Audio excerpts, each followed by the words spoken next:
the beef in the first half. Yeah. They weren't able to run a whole lot, and when they did fumble it down near the goal line, they need to be able to run as well as pass. And this is going to be challenging because the only veteran wide receiver out there is Frederick Bruno, and with a rookie quarterback, that makes things challenging. But if Sioux City can get Salina to sync up in the box a little bit more and pressure the run, and then they can dump it over the top, you need to be able to have both. And if Sioux City can do that well, it could end up being a shootout, particularly with Salina. But I think Sioux City's got to be clicking on offense all the way around. They weren't to start the game against Omaha last week, and like Coach Strobe told me in our coaches show, they can't come out as flat as they did on offense against Salina this week, and that's pretty much what it boils down to. Can they start right out of the gate on offense, both running and throwing the football? Daniel Versteeg, he is the voice of the Sioux City Bandits in Sioux City. He is joining us on Behind Enemy Lines as we look more in depth at this contest and also the Sioux City Bandits. Daniel, thank you so much for your time. It was great getting to connect with you and get to know more about the Bandits. I'm sure we'll be seeing more of you down the road. Absolutely. Thank you very much, Devin. Back with more Countdown to Kickoff. It's brought to you by Comfort Heating and Air after this on KINA. At Comfort Heating and Air, we believe there's no place like your home. That's why we're proud to be a York dealer, an American-made product made in local factories right here in the Midwest. So you know the quality of our products are best in class. And with your investment in a new HVAC system for your home, you're helping our local economy. Call for your free replacement quote today with locations in Salina and Clay Center. Comfort Heating and Air, the company that cares. The name is JJ Lawn Care, but don't let the name fool you. It's not just lawns they care about, it's their customers. JJ Lawn Care is a locally owned business that works with people in and around Salina on more than just lawns. The spring season is here, and now's the time to act for a healthy, lush lawn. Call now for a free estimate on a 4 or 6 step program. Let JJ Lawn Care come to the rescue for your fescue. Give them a call today, 820-7728. JJ Lawn Care, caring for more than just your lawn. Back here on Countdown to Kickoff, getting ready for Salina Liberty football. It's game number 5 in the 4th home game of those first 5 games after a big road trip last weekend. Coach Haran O'Neill joins us here at Tony's Pizza Event Center just before kickoff with the Sioux City Bandits. And, Coach, looking back to last week, an adventurous road trip for you. You go up into Gillette, Wyoming, and kind of your neck of the woods. When we talked before the game and even in the pregame interview, you said it was about 2.5 hours away from your home in Billings, and it was just kind of one of those great North road trips. I'd never been up in that part of the country, but it was a good road trip and obviously very successful for your team. Tell us about it. Well, I definitely loved it. First off, getting a win. I love the way that we started off. I think it was 42-8 at halftime. I mean, that was a great start. Everybody was wondering, with all the young players that we have, how they would react to the first road game, and then a road game that, it's 12-13. Well, actually, it took 14 and a half to get there because of the snowstorm. But I just was very happy with how they performed, how they executed the game plan. Now, I was not happy with the second half of that game. We didn't play all that well defensively, but offensively, to only be stopped one time that whole game, I really can't complain. Another thing that I took away from it is the second game in a row, in my opinion, I think the league missed it, is Jimmy Allen should have been Special Teams Player of the Week. I think he was 9 for 9. Mm-hmm. And if you look at his kickoffs, I mean, he was masterful out there. And it was, just good to see him, getting back into his rhythm and even playing better than he's ever played in any stretch of his career. And that comes from the hard work he does. It's the film study he does and how he actually helps our special teams out. So those were the people that I take away I was very happy with. Shelley was another one, caught his first touchdown pass. As a kid that, works his butt off, and, to come out there, catch that touchdown and do the sneeze on him. And now I know what the sneeze is. I looked it up and seen the dance, and he did a pretty good rendition of it. So I was pretty happy. Let's talk about Jason Shelley a little bit. This is a kid that we didn't talk about a whole lot in pregame. He was an addition to your roster for the first time against the Wyoming Mustangs. He was able to catch a touchdown. But from the outside looking in, I love his energy because he's wanting to celebrate. He's wanting to pat guys on the helmet. He's wanting to be in the middle of everything. And we kind of saw it after his touchdown. Everybody else got involved and caught touchdowns too, and it was more of a group effort instead of an individual effort, wasn't it? Absolutely. He brings team to the whole essence of the word. Yeah. He cares about his players. He cares about his other teammates. He cares about this organization. He fit in really quick. He was a guy that, our offense is not the easiest offense to comprehend. And within, that first practice that we had him, he did better than any receiver I ever had as far as their first practice. He catches everything. His catch radius is ridiculous, being 6'2". He can jump. He's fast. He's smart. He's a great route runner. He plays special teams, and he loves his teammates. So I'm just definitely we got lucky to get him. And when we got him, boy, was he a pleasant surprise as far as all the other intangibles. This is an offense so far this year that we've seen you lean on the run quite a bit, and you did so early on in this game, about the first or second drive, but then you switched gears and you started to air this football out. You have somebody on your team that is newer to this game, learning the game as they go along, but at the same time, he got Offensive Player of the Week, and he's throwing it at 80% completion percentage rate, and that's your quarterback, Tyree Adams. Talk about his progression, where he is at, and also his performance last week. Well, definitely happy with basically he's gotten, as far as CIF games, he's basically played in 2.5. He started the last 2, but to get Player of the Week 2 of those 3 games is amazing. But he still has a ways to go, and he realizes that. But the thing we wanted to do is push the envelope some. We've only attempted previous to that game, we've only attempted probably about 6 passes over 20 yards.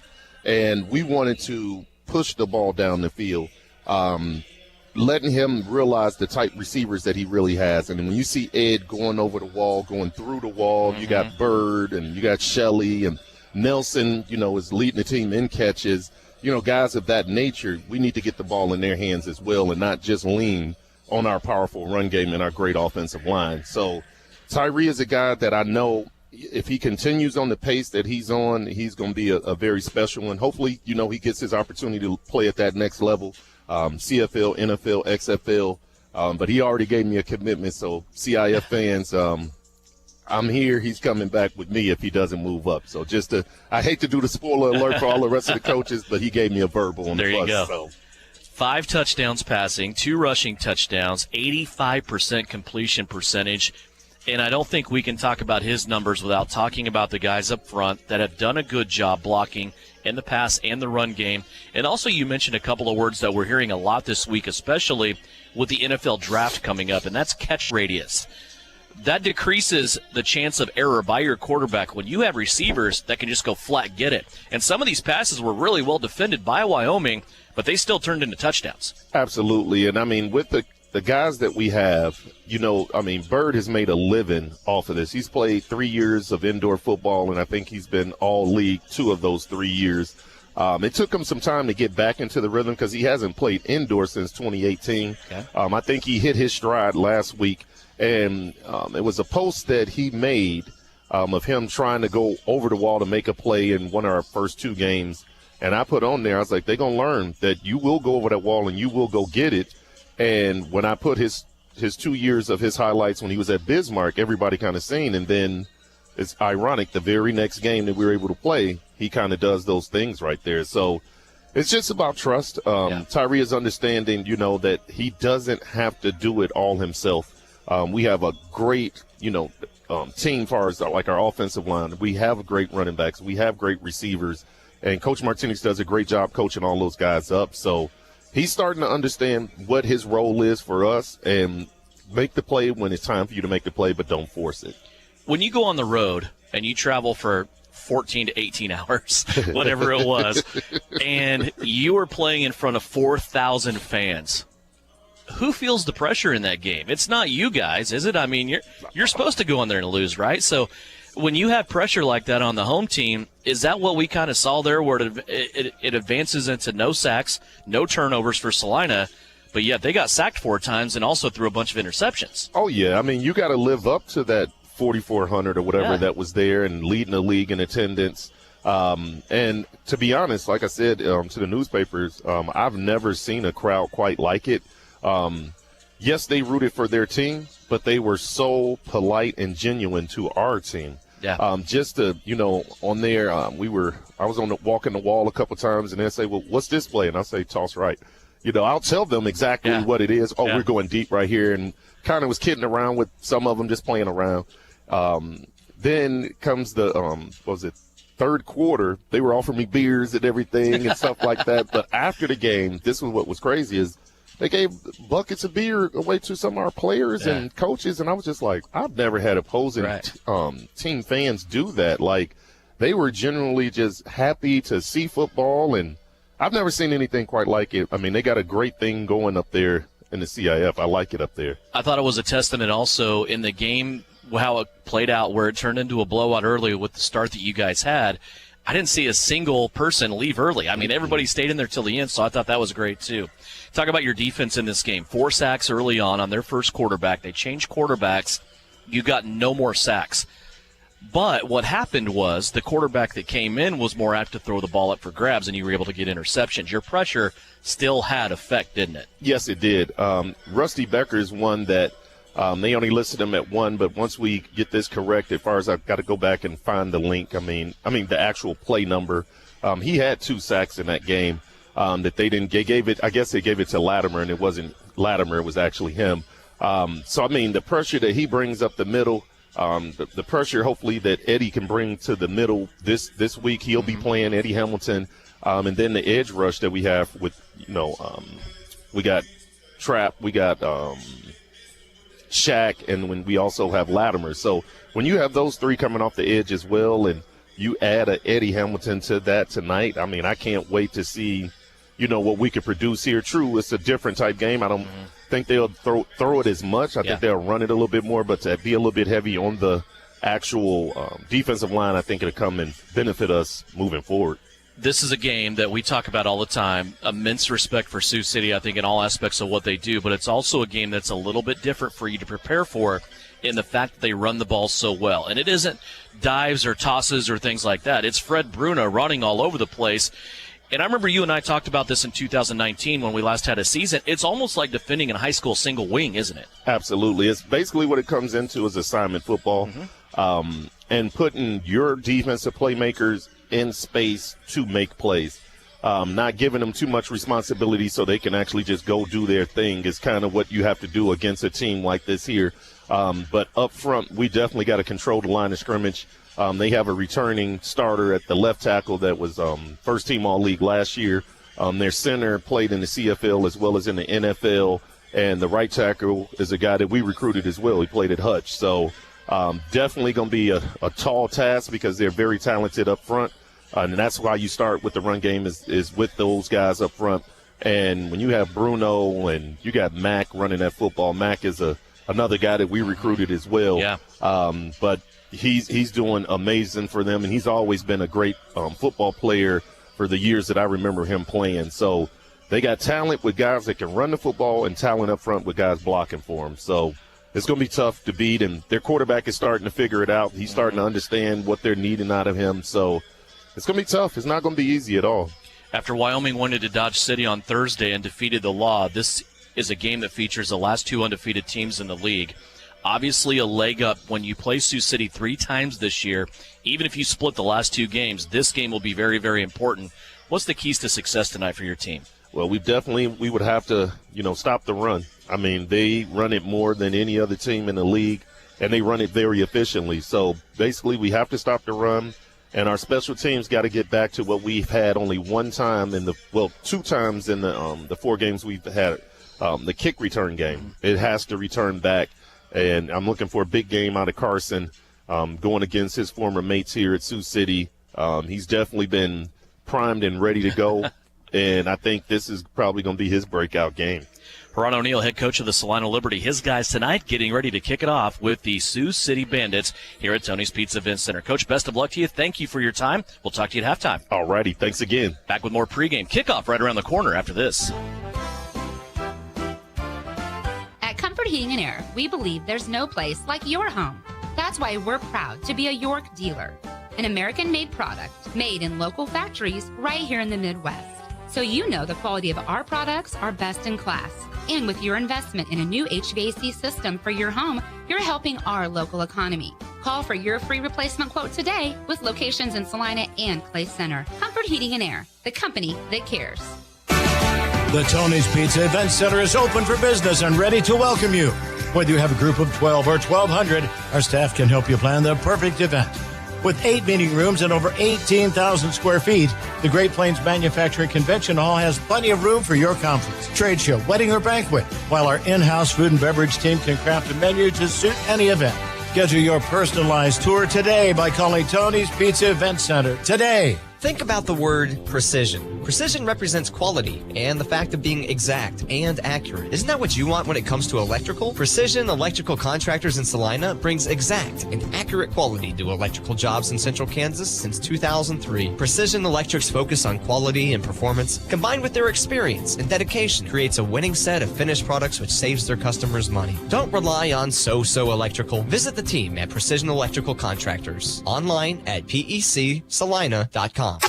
You're listening to Salina Liberty Football on KINA Sports. Welcome back into Tony's Pizza Event Center. Devin Haney along with Russ Kossel in the booth. Brian Berner is on the field, and Big Sam Purdy producing and engineering back at KINA Radio. It's Eagle Radio Salina as we get ready for a Champions Indoor Football matchup. Should be a really, really good one as far as the CIF standings go, and this is the last 2 undefeated teams in Champions Indoor Football after Thursday night when Wyoming went into Dodge City and beat the Law. Sioux City comes in 3-0 on the season. The Salina Liberty come in 4-0 on the season. And this is the first of 3 games that these 2 teams will hook up this year. And immediately, out of the gate, Russ, when you look at the Champions Indoor Football standings, and it is early, so far these are the 2 teams that have risen to the top. Yeah, you talk about it is early in the year, but these 2 teams being undefeated have seemed to kind of put a leg up on everybody else with at least 1 loss or more. And we talked about it the weeks leading up to this. Sioux City always playing right at the right time when it comes around. Salina has been blessed with their schedule so far. This is their 5th game of the season. 4 of those 5 games have been here on their home field. Now, knowing that today is April 24th, they will not return home to Tony's Pizza Event Center until May 29th, over a month from now. They also have just 1 game at home in June. So, winning these games early was important to Huron O'Neill, and able to get that schedule in the right spot, not dropping a couple of games at home, and that includes this one here tonight. They don't want to drop this game against Sioux City because out of a series of 3, after this one, it's 1 in Sioux City, 1 in Salina. If Salina can get this game here tonight, even if they split the 2nd and 3rd game, they will still have the tiebreaker against Sioux City. That's very, very important. And, of course, the end goal is having the number 1 seed, but ultimately the top 4 teams out of 6 will make the playoffs in Champions Indoor Football in 2021. Brian Berner, injuries are always an important part of the game, and when we look at the Salina Regional Orthopedic Sports and Health and Medicine Clinic, when we look at the injuries, it's kind of an eye for an eye right now, and it's not necessarily injuries. It's guys that didn't make the trip. For Sioux City, it's Andre Lundgren, the wide receiver that caught a touchdown against their Omaha Beef in their last game. Also, Drew Prohaska, the reigning Special Teams Player of the Week for the Sioux City Bandits. But on the Salina side tonight, they're playing without Oscar Scott and also without Kendrick Harper. Yeah, you're spot on. I had a chance to visit with one of the assistant coaches for Sioux City prior to the game, and that was really the thing that he said was, we're missing some guys. It's going to be a situation that both teams are going to be shorthanded. Other guys are going to have to step up. You alluded to the matchup. He indicated, he goes, this is probably going to be a 4-game series. He's got both these teams penciled in to meet in postseason play. When you hear Brian Berner throughout tonight's broadcast, you'll get a better feel for this game and how it might sound on the field. That's brought to you by Salina Wholesale Liquor and their contribution to tonight's broadcast of Salina Liberty Football. Tyree Adams, the reigning Offensive Player of the Week. When you look at the defensive side, it's Claude Davis for the Sioux City Bandits. He is the reigning Defensive Player of the Week. And, of course, we spoke about Drew Prohaska, the reigning Special Teams Player of the Week, and not active tonight for Sioux City, unable to make the trip. Sioux City defeated Omaha 33-22 in their last game. Salina defeated Wyoming 63-32. Jimmy Allen for the Salina Liberty puts the ball in the air. Fred Bruno back to return for the Bandits. Bruno to the 5, to the 10, now 15, and he will be hit at the 20-yard line. Good return for Sioux City. Travis Taylor in on the tackle for the Salina Liberty. When you look at the Liberty defense, one of the best in the league, and we expected big things from the Liberty defense. They lead the league in sacks. While you have Ben Peaster and Claude Davis on the Sioux City defense, who's number 1 and number 2 individually in sacks in the league, the Salina Liberty team lead the league in sacks. I hope that makes sense. When you look at the rankings, Sioux City and Salina, Russ, they're number 1 and number 2 in almost every category. Yeah, they're stacked up back-to-back on everything. You know, special teams, offense, defense. You know, one you got to watch out for. Keep an eye on number 92, Rusty Becker, up the middle here for Salina. The quarterback is Daniel Smith from Miles College. He'll be under center to start. Fake handoff on play action. Under pressure, he finds a receiver over the middle, but that receiver unable to make the catch. Target on the play was Kamal Cass, a 5'11 running back from Eastern New Mexico University for the Bandits. He dropped that pass, and it will bring up 2nd down and 10. Your starters for the Liberty on the right-hand side of that defensive line is the guy they call Trap. It's Travis Taylor. In the middle will be Rusty Becker, the rookie from Cal. Jake Latimer, the veteran from Iowa State, the former Cyclone on the left-hand side. 2 linebackers tonight for the Salina Liberty with Naquan Thomas and Dontre Matthews. Also, Brayshawn Stewart and Trey Roberts, the corners. Isaiah Barfield, the former Kansas Jayhawk, will be your lone safety. 2 guys in motion on the left-hand side for Sioux City. They'll flank it out to Bruno on the left-hand side. Fred will get 6 on 2nd down and bring up 3rd down and 4. Yeah, you see early there, you called it 2 linebackers. Something different that Salina's doing this week, putting 2 linebackers in a Sioux City run-heavy offense as D-Trey get over there quickly from his left linebacker spot to blow that play up to allow it for a short gain. Sioux City on that pass play took it across the center yard line, the 25-yard line, into Salina territory. Word is at the 24. 3rd down and 4 for the Bandits. 1 lone setback again for the Bandits. Snap and a pass to the left-hand side. It's going to be complete again to Fred Bruno. He is going to get about 6 on the play and have a 1st down where they move it to the 18-yard line. So far, on a couple of passes here for Daniel Smith, one of them was dropped, not of his fault. The quarterback for Sioux City, the southpaw, has been on target. Yeah, we don't see him throw the ball a lot. As you look at his stats, he's got 1 touchdown, 2 interceptions, so 1st down and 10 from the 18 in Salina territory. Here's the handoff. It's Jeff Mack. He'll be hit at the line of scrimmage and dropped. Coming on to finish it off after Travis Taylor made first contact was Naquan Thomas. Jeff Mack, a former Salina player, used to play here for the old Salina Bombers before they took a nosedive and crashed into the ocean. And then he tried to come back for the Salina Liberty. The Liberty wanted him, and then he said, I think I'm going to go to Sioux City. So Jeff Mack has been one of those guys that's floated around indoor football, but he loves playing in Sioux City, I'm sure. He is the running back now for the Bandits. He'll take it. Now this time it's Fred Bruno. He slips a tackle. Bruno's going to sniff the goal line, and he's going to score. Fred Bruno, always so dangerous, on a 2nd down and 10 from the 18-yard line. He takes it down the right-hand wall all the way into the end zone, and Sioux City makes an opening statement drive. They strike first, 6-0 Bandits. Yeah, and you want to talk about a veteran of the league, Fred Bruno. He's been around the block like we've talked about. Just a hard-nosed running back that has a way to find the end zone. Extra point unit coming on. Sioux City does not have what you would term a full-time designated kicker. They have basically what is a utility guy in Zach Slugger. And this is a high snap. They're unable to handle it. Slugger's going to take it on the deflection. Now he's going to pass it in the end zone, and it's going to go over the wall in the corner and incomplete. So Sioux City comes away on the 2-point conversion. And for the first time while we're in action, we're going to go down on the field to Brian Berner. And Brian, that's a big statement drive by the Bandits from Sioux City. Yeah, that was definitely a statement drive. And it was one of those things, they were working definitely on it in pregame where they run Bruno around that right side. Once he gets past that defensive line, gets into that second layer, it's just speed and really his running. He's kind of, I think you'd compare it to a Dominic Carson, being able to just cut real quick, but he had what was basically a clean path in. And then on that extra point, it was Braden Meintz that went in to try the kick and the high snap. And one thing that we noticed before in pregame was Meintz, when he comes in, he waits to start his movement until that ball is placed. And so Salina, if they try, get that good edge rush, could throw some havoc into any field goals or extra points tonight. We saw Salina several blocked kicks so far this year, especially against Wichita in their first league game. But now they are behind the 8 ball, so to speak. And this is something that maybe we didn't expect just because of the really slow start Sioux City had against Omaha last week, but the really great start Salina has had against their opponents so far this season. They jumped out on Wyoming and Omaha right before they even knew the game started. Here's Dominic Carson on the ensuing kick. He's going to bring it to the 5, 10, 15, and then tripped up at the 20, spun down at the 23-yard line. Dominic Carson, the former Sioux City Bandit, spent a little bit of time in Sioux City. He is now with the Salina Liberty for the second time, and he'll return it out to the 23-yard line. So good field position here, Russ, for the Liberty offense as the reigning Offensive Player of the Week, Tyree Adams, brings his offense out on the field. Yeah, you talk about Tyree Adams and the excellent game he had last week with five passing touchdowns, 2 rushing touchdowns, and a Salina team that leads the league in passing touchdowns at 10 for the year.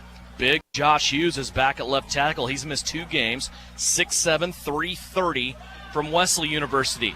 Pitch out, right-hand side, Tracy Brooks. He'll take a Sioux City defensive back for a ride and get 5 yards on first down. It'll bring up 2nd down and 5, Salina in Sioux City territory. Oh, they're going to say he was out of bounds against the wall. A little premature there. It'll be a spot at the 24-yard line. When you look at that Sioux City defensive line, the last 2 reigning defensive players of the week are on that line. Ben Peaster is one. Also, Claude Davis is another one. Peaster, a former Salina Bomber back in the days of the Bombers here in Salina. Tyree Adams back to throw, has the quick out to Nelson Brown, has it at the 20. Nelson now shakes off a couple tackles, and he'll have a first down.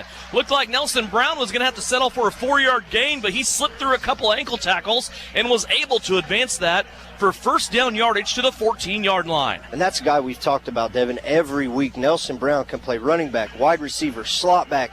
Anywhere Haran needs him to play, he can be out there. First and 10 at the 14 for the Liberty. Bandits lead it 6-0.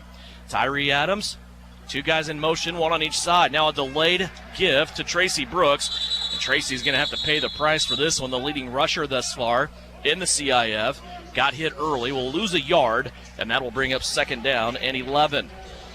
Yeah, and you talk about leading the league in rushing. The whole team really of Salina leading the league at 79 yards a game. We talked about it early that we seemed to think they were run heavy early, and then the pass caught up, and now it's kind of evened itself out throughout the year. Barely, outside of the first 2 drives, barely ran the ball against Wyoming last weekend. Davon Bridge is also on that defensive line for Sioux City. They have 3 really good linemen, but here is a wide open receiver in the corner of the end zone for the Salina Liberty, and it's Fast Ed Smith, the former Tiger from Fort Hays State. Got in between bracket coverage, went up elevated, made the catch, and came down in the end zone, and we are even with 8:45 left to go in the first quarter. Each team with a touchdown, and it's 6-6. Yeah, and you give credit to the offensive line there. You know, Kelvin just spread it out, gave Tyree a pocket to step right up into and just drop a beautiful ball to Fast Ed Smith as Jimmy Allen comes on for the point after attempt. Oscar Scott not active tonight. He's been the long snapper for the Liberty. Will be Kelvin McCoy, the regular center, also on for long snapping duties. Tracy Brooks will be the holder. Tracy asking for the snap. It is good. And Jimmy Allen puts his foot into it. It is up and no good, off to the left. So each team botches point after opportunities. And we are tied at 6-6, 8:15 left to go in the first quarter. And that should bring us to our first media timeout. The official still looking, waiting to make a call. We are waiting along with him. And finally, we get it. Congratulations. 8:15 left to go, 6-6 first quarter. Our first media timeout is here. You're listening to Champions Indoor Football. When you hire Street Plumbing, Heating, and Electric in Salina and Lincoln, you'll be making a great decision. Providing full-service plumbing and HVAC, they have the knowledge and skills to get the job done right the first time. They work with you throughout the project to ensure you get the personalized service you deserve from licensed and insured technicians. Excellent customer service in Central Kansas since 1985. The experienced team will clean the premises once the job is done. Street Plumbing, Heating, and Electric. Know them better at streetphe.com. Spring is here, and at Salina Medical Aesthetics, we know you want to look your best for sunny days ahead. Taking care of your skin is most important right now. You can get 20% off Zio and Epion skincare products. Signature Hydrofacial skin treatments are also a great way to make sure your skin looks the best. Treat those visible veins and get ready for short season with sclerotherapy.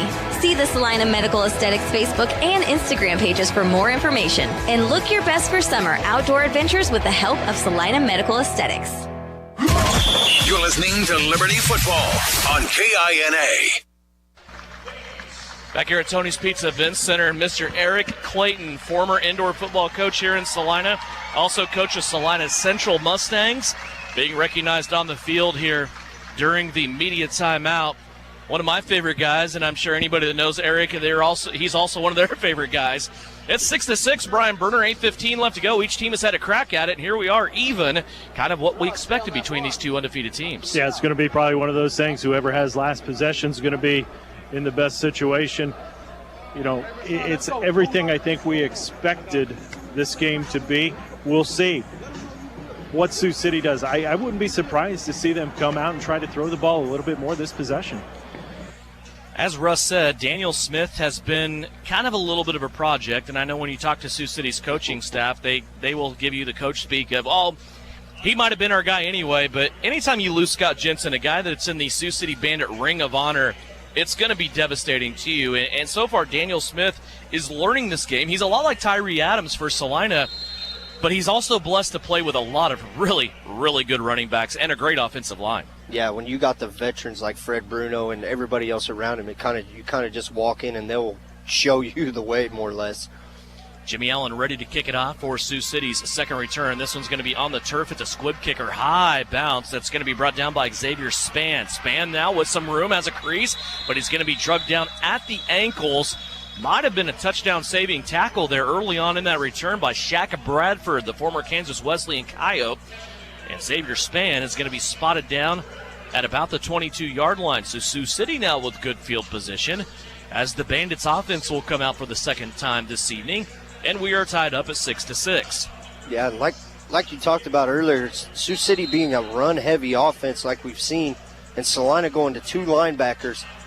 And as Brian said, don't be surprised if they come out and throw the ball, as Salina has now moved D-Trey up in the box. Bradford will stay out there. He'll take up a right end on that defensive line along with Rusty Becker and Jake Latimer. Under center will be Daniel Smith. Drop back to pass. The southpaw having to step up. He's going to dump it off late in the play. And it's going to be caught, taken to the right-hand wall by Kamal Cass. And that will be a gain of 6 and bring up second down and 4. And we see a little bit of craftiness there out of Daniel Smith on that play. Looked like he was getting heat from the outside. He just stepped up in the pocket and then made a little shuttle pass out to the right-hand side. Yeah, you just feel the heat coming. Step up, your easy outlet pass right to Kamal right there. That's his second, third catch already today, coming out of the backfield. So something maybe Salina's not used to, of them dropping back and throwing the ball as much to start this game. Daquan Thomas, Dontre Matthews, the linebackers. Dontre coming up from his usual safety spot. Here's the give to Cass. Daquan Thomas will hit him early on. Cass reaching out for the first down sticks. He'll be a yard short. That'll bring up third down and 1. Usually, Salina in a defensive alignment where they have two safeties, two deep defensive backs. That's Isaiah Barfields and Dontre Matthews, but Dontre now stepping up into the box more to play linebacker as they go with a two-linebacker set along with Naquan Thomas. 59% on third down is Sioux City through the year. Third down and a long yard. Two guys in motion. They're going to give it off to Kamal Cass. He is going to have the first down. Jake Latimer hit him at the line of scrimmage, but Cass was able to run through that tackle, and he advances to the 15-yard line. Brian Berner, exactly what we expected. Run, and a couple of screen passes in between. Pretty much hard-nosed football. It's going to keep that clock running, going to get this. Defense is going to have to step up, but the thing is, remember, you've got two so experienced coaches in this. It's going to be a chess match between those guys to see who's going to break first. First down and 10, ball at the 15-yard line. Sioux City in Salina territory again. This time Bruno being corralled in the backfield, and Dontre Matthews didn't give up on the play. Jake Latimer kind of escorted Bruno to the wall. Fred turned around, tried to pull a 360 back the other way, but Dontre Matthews, with all that DB speed playing linebacker, was able to come in and take him down from behind. It's a loss of 4. Yeah, and Dontre just chopping at the bit to trying to get up and make a play. He's used to playing deep, at free safety. He comes up at linebacker, and just had a free beat on Bruno there, and he tried to reverse field on him, and Daughtry was able to chase him down from the back. And not afraid to play behind the line of scrimmage. Yes. Detroit this year so far with 2 quarterback sacks. Keep that in mind. 2nd down and 14. Sioux City now retreating back to the 19-yard line. Here's the snap, back to Smith. Wants to pass, dumps it off. Here's Cass out in the open, wants to go left-hand side. Inside of the 10, he'll get to the 9. That will give back that yardage lost on 2nd down, and will bring up a 3rd down and 4 for the Bandits from the 9-yard line. With 5 minutes left to go first quarter, 6-6 is our score. Yeah, and once again, you see Sioux City. You see the receivers run down the near side of the field as we look at it, not really looking to go deep, just looking to clear out, to get an outlet, as, just a great little play to make up all the lost yardage right there. From the 9, the Salina defense asking this crowd to get involved. Daniel Smith ducks under center. 2 guys behind him in motion. They'll crisscross. Smith back to pass. Under pressure. Naquan Thomas in there. But Smith sidesteps him. Throws the pass to Bruno at the 2. And it's going to be knocked down by Trey Roberts. The Bethany College product from down the road in Lindsborg was able to knock that one out of the air. And that'll bring up 4th down. Yeah, that happened right down in front of you, Brian. What did you see with Trey making a play on the ball right there? Yeah, that time Trey just came in. He stepped in front of the receiver. You had Dontre Matthews also coming over to provide support. But it was a great coverage, and Trey did exactly what he needed to do. He knew where that line of scrimmage was. The receiver went just beyond. He just kind of stepped in, kind of, quote, jumped that route, but was able to knock that pass down. Not a big crowd, but they're loud at the request of Haran O'Neal. Smith back to pass, 4th down and 4. He's retreating to the end zone. Nobody home. And the Salina defense will turn Sioux City away on downs. The Liberty will take over with 3:43 left to go. First quarter. The Salina Liberty defense does their job, and now the Salina offense will come out onto the field. Yeah, maybe the stop Salina needs. Sioux City going for it on 4th down right there on the year, 3 for 5, 60%. So the odds were in their favor there to go for it, but a big step up by the defense and the secondary there. Not only that, but the linebackers to get pressure. And not a lot of opportunity. That kind of shocks me a little bit that they've only had 5 4th down conversion attempts so far this season. 6-6 our score. Salina and Tyree Adams take over with their own 9. Tyree Adams now, here's another delay. Dominic Carson's into the game. Carson's going to be hit early on in that sequence as Zach Slugger comes in. Zach will grab him high around the chest plate. Dominic Carson fortunate to get back to the line of scrimmage and then gain 2 yards. And you listen to Coach O pregame, and he talked about wanting to get Dominic Carson the ball some more. Maybe going against the former team here, trying to get Dominic downhill, get him going for the year. Dominic's bounced around a little bit, was with the Liberty, then the Texas Revolution, started out with the Dodge City Law, and then the Sioux City Bandits as well, but now he's back here in Salina, actually lives in Dodge City, but I've heard that he's given his word to Haran O'Neal that he's going to be Liberty here for this season, and then maybe retire. Yeah, we talked about that. He said, I'm coming to Salina, Coach. I want to come play for you. Who wouldn't want to come play for Coach O? We don't give that guy enough credit. One of the leading scorers in Champions Indoor Football is Dominic Carson. He has a well over 100 touchdowns rushing, and he is the second running back here in Salina. He got the carry there on 2nd down, got a yard. Now it's 3rd down and 7. Salina now up against the wall. Boy, there's movement all over up front, both sides of the ball. Tyree Adams is going to complete it right in the middle of the field. Waheem Bird to the 23-yard line, but now we have several flags to go through. Brian Berner, what'd you see? Yeah, it's going to go against Sioux City on the offsides. Okay. White Hat went immediately over to Coach O'Neal, who's saying, hey, you're probably going to want to decline this, which they do, so 1st down. Instead of 5, they'll take off about 14 yards and move the football all the way up to midfield to the 23-yard line where it's 1st down. A fast-moving first quarter. 2:05 left to go here in the first. It's 6-6, and Salina with a new set of downs to keep this drive alive. Here's the give to Dominic Carson. Has to put a hand on the ground, and now he's dodging missiles, and boy, that's too many missiles to dodge right there. Carson will go down after a loss of 5. Actually, they're going to spot him at the 20 and give him a loss of 3. 2nd long coming up. Yeah, and you got to give credit to this Sioux City defense as this game, progresses later on in the first quarter. That front 3 for Sioux City is playing exceptionally well. They're Every good. run play. Yeah. They're, led by Ben Peaster up there. He's been around the league a while. Just a great up front attack from the Sioux City Bandits. Claude Davis, Davon Bridges on each side of Peaster. I mean, those three are about as good as it gets as a set. Here's Tyree Adams back to pass. A flag on the play here. Adams now will be brought down by one hand by Claude Davis and Davon Bridges.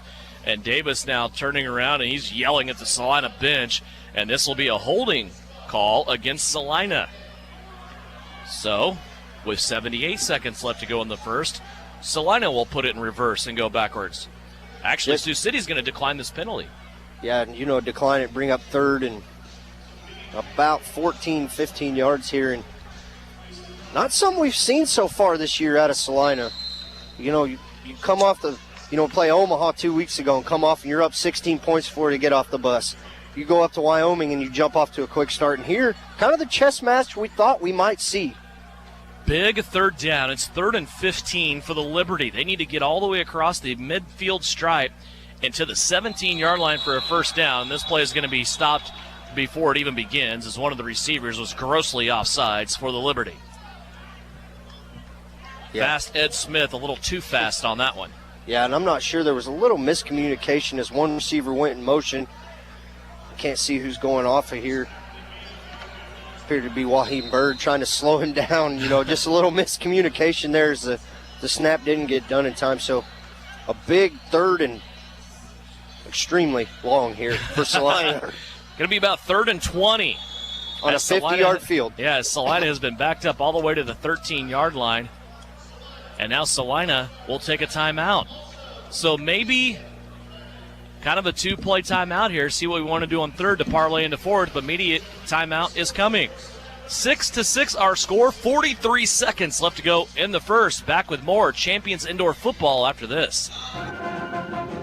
Looking to take the next step in your career? An MBA from Kansas Wesleyan can help. You can complete the degree entirely online with no GMAT required in as little as 1 year, and your last class is free. You can start at the beginning of any 8-week session. Want to know more? Visit kwu.edu/MBA. That's kwu.edu/MBA. Warm weather is just around the corner, and we can feel it at Salina Wholesale Liquor. Now's the time to get quotes and place orders for those graduation parties, weddings, or spring break shenanigans. We always have great deals on case orders and 15% off for Wine Wednesday. Don't forget Craft Beer Thursday. Save big now at all 3 locations in Salina, at Sam's Club, off 9th Street behind Cadova, and on the corner of Iron and Ohio. We have better prices. We're close and quicker. Salina Wholesale Liquor. The Liberty plays here. Salina's sports station is KINA. Welcome back into Tony's Pizza Event Center. Glad you could join us wherever you may be watching or listening. KINA in Salina. Also YouTube if you want the video broadcast. And also our friends in Iowa listening to Sioux City Radio. Glad you could join us for Liberty and Bandits. So far, this game, everything we expected with 43 seconds left to go in the first quarter. 6-6 is our score. And Brian Berner, right now, the Liberty, their back's against the wall a little bit. They have a 3rd down and 20. And Salina isn't a team that's faced a lot of 3rd downs this year, but their percentage is about 50% when they go to pick them up. Yeah, one thing that I'm excited about watching this right now, you've got both Jason Shelley and Waheem Bird in the receiving core. To have both those guys in and watching what Tyree Adams was able to do in pregame, I think we're in for an exciting play, if not two, coming up. Jason Shelley, a new addition to the Salina Liberty lineup. His first game active was last week in Wyoming against the Mustangs, and he caught the first touchdown of the game. And he's a high-energy guy. He is split off to the left-hand side right now with Waheem Bird. Both those guys go in motion. Tyree Adams back to pass, has some pressure, steps up out of the pocket, and floats it over to the right-hand side. It goes over the wall and out of bounds. 4th down now for the Liberty. 4th and 20 coming up as this Sioux City defense has put the clamps down. Yeah, and we talked about this during the break. We haven't really seen Salina in this predicament per se this year, being stacked up, just a good old-fashioned up and down in the trenches game, as Salina appears to be bringing on Jimmy Allen as the quarter's going to expire here. That will be the end of the first quarter as the clock ticks away. 4, now 3, now 2 and 1. 6-6 is our score. Back with the kick. It's a big fourth down kick. Jimmy Allen will be called upon for the Salina Liberty as we come back with more Champions Indoor Football.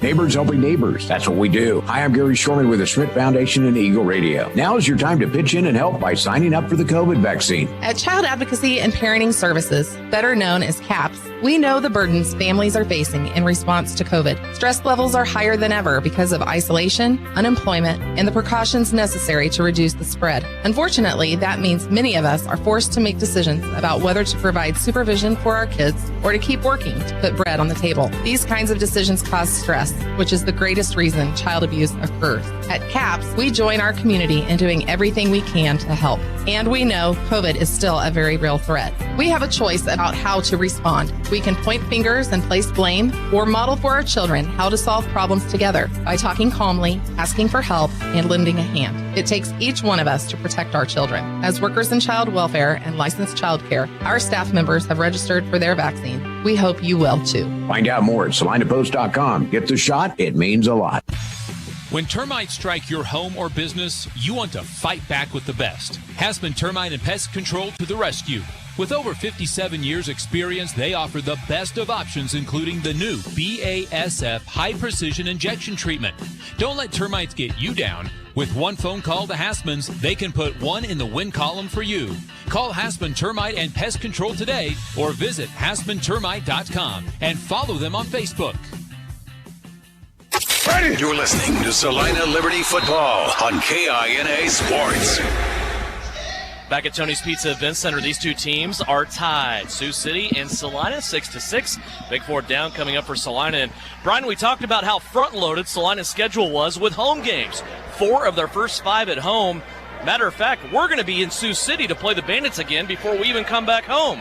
So that's one thing to think about as far as the schedule goes. Sioux City and Salina at Tyson Event Center on May 15th. Salina won't have another home game till May 29th. Yeah, to be able to get that front in. Good and bad, you can look at it, both ways. I think the situation is going to be, this is the coach's cliche. Doesn't matter where we play, we take it one game at a time. That's right. Jimmy Allen will kick this one away from his own 5-yard line. Of course, the goal here is just to get it over the wall safely, so Sioux City will start it at the 5, but maybe a crack at some points here as he's kicking away from the big trussing that goes up on the field here, and this is going to be a high kick that had a little bit of a chance, but then it just kind of died out. Do you turn the exhaust fan on there and give that a chance on that side, or boy, that ball took off really good. Sioux City got some pressure on it, though, and it basically curled off to the left-hand side and just fell a little bit off to the left and probably a little short of the crossbar as well. So Sioux City will come out and start at the 5. When you get down to the nits, to the bolts and nuts of the thing, I mean, Jimmy Allen did his job. Yeah, that's exactly what you want. You want to try to make it, and I don't know, it looked like I had a chance from up here. I don't know, Brian, it was right next to you. Did it have a chance? It had a chance. If it was, he was going to tuck it just inside the left corner of the crossbar. But, Xavier Spann and Jeff Mack were back. I think one of the things to the advantage for Salina was, Salina's bench was right there, and I think there was a little talking to saying, hey, you got room. Of course. Becker, also Taylor, and now Eddie Hamilton on the defensive line for the Liberty. Sioux City starts out at their own 5-yard line. They want to go deep all the way down the field, and an interference call is going to be whistled against Brashawn Stewart. Couple of different guys on the field here for the Salina Liberty defense that's playing in their first league game. One of them on the defensive line is Eddie Hamilton. The other one is Brashawn Stewart. Brashawn might have been beaten on that play, Russ. That ball was not catchable, though. Yeah, that ball was not catchable, but Brashawn was beat. And this is something else we talk about. You move D-Trey up in the box, where D-Trey is usually back, basically being the quarterback of the defense. Creates a lot of one-on-one coverage, doesn't it? Yeah. And that time they had a rookie, Brashawn Stewart, out there against a Sioux City receiver, and it ends up in a pass interference. Penalty takes it out to the 20, and the ball dropped by Daniel Smith on 1st and 10 after the penalty. He'll lose 3 yards, and now Sioux City will have to regroup for 2nd down. Early on, second quarter, 6-6 is our score. The only game tonight in Champions Indoor Football, and why not? Showcase this game. It's the 2 undefeated teams in the league. I mean, so far you talked about it. Obviously, the 2 so far best teams in the league is everybody else, just kind of falling down the ladder. Who is 3 and 4 right now? Nobody. I don't know. Yeah, I don't know either. Still very, very early, though. Smith out to the right-hand side. He'll go to Cass on the screen. Cass will get 4 and turn a 2nd down and 12 into a 3rd down and 8. Yeah, and probably the longest. Actually, excuse me, that was Zach Eli on the catch for the Bandits. And probably the longest 3rd down that Sioux City has had tonight. Usually they're, from what I recall, they're 3, 4, 5 yards to go. So the longest 3rd down here might put them in a deep passing situation. Hamilton, Becker, Taylor now on the defensive line. Thomas and Matthews at the linebacker, though Matthews has taken a couple of steps back into the secondary. And here is a offsides penalty against Sioux City. Looked like Jeff Mack got a big start as he was lined up at a wide receiver that time for the Bandits. And this will go against Sioux City, a 5-yard penalty that will back him up now 3rd and 13. Guys, that's happened now to both teams where a receiver is just kind of taken off and the communication isn't there. Is it one of those situations both teams still looking, even though we're into the second quarter, trying to find that rhythm tonight? Yeah, it could be. Absolutely. That's a great point, yep. Brian. Of course, Brian Berner on the field, brought to you by Salina Wholesale Liquor. 3rd down and 13 coming up for the Sioux City Bandits. They're back to their own 17-yard line. All 3 receivers on the left-hand side. Smith back to pass. Steps up, throws it over the middle, and then the receiver slips a tackle and all the way for a 1st down. Whoa, great job there by Sioux City's Zach Eli. Looked like he was going to gain maybe 6 yards and then ran through a tackle of a Salina Liberty defender to get a 1st down. Yeah, he had 2 at a deadbeat on him, D-Trey being one of them. Give credit to Zach Eli to high step out of that tackle and get the 1st down. Zach Eli, 6 foot 205 from Dakota State University. 1st down and 10, Bandits. They're at the 17-yard line in Salina territory. Here's Jeff Mack rolling over a Salina defender. Isaiah Barfield came up to tackle him. Those 2 used to play together, wearing the green and black of the Salina Bombers, and they met up again at the 10-yard line. You don't think he saw the old 1-9 right there, as Isaiah's wore the same number pretty much the whole time he's been in Salina. But nonetheless, Jeff Mack just running downhill for a gain of 8 yards. 2nd down and 2 as now Sioux City threatening to score. They're inside of the Salina 10-yard line at the 9. 11:33 left to go before halftime. 6-6 is our score. Everybody spread out, empty backfield, but coming underneath for the handoff is Kamal Cass, and he will be met and dropped a yard deep into the backfield. That'll bring up 3rd and 3. Yeah, and a big play by Naquan Thomas right there, being finished up by Travis Taylor. You talk about it here. We're going to have a slobber knocker all night long right here, buddy. It's great. I mean, let's just schedule these 2 teams to play every week. Yeah, I mean, it's going to be a great game every week they come out here. I love this place. I love Tyson Event Center. I'll go either one of them. I don't care. 10:52 left to go. 2nd quarter. Smith drops under center now, has a single back on 3rd and 3. Here's a screen pass out to Eli. He's going to do it again, breaking a tackle, getting to the 6, and a 1st down for the Bandits. Zach Eli coming up big here for Sioux City. Yeah, and you talk about Zach Eli coming up big. How about the quarterback? Absolutely. The quarterback for, I can't find his name right now. Daniel Smith. Daniel Smith, as he just, he's winging it around the field left and right. Yeah, they may not be deep passes, but the one deep pass he did take was overthrown, but he got a penalty on it. He saw the guy open, so you got to give some credit to Daniel Smith here. Smith will duck under center. The southpaw engineering this Bandit offense. 1st down and goal from just outside of the 5. Here's Jeff Mack. A stop, start, and restart as he will go over to the wall, and he's going to be spotted out just outside of the 2-yard line. It'll bring up 2nd down and goal and about 2.5 yards to the end zone. 9:51 left to go. 2nd quarter. 6-6 is our score. Yeah, and this is the lowest scoring game that we've seen from Salina. Sioux City and Omaha had a battle last week where it was low scoring in the first half. Some points kind of trickled in. Just something we're not used to seeing, and I don't know if something that Salina is used to seeing, that having to grind it out this long. Inside of the 5 at the 2.5. 2nd down and goal. Smith turns around, bumps into one of his running backs, and he lost the football.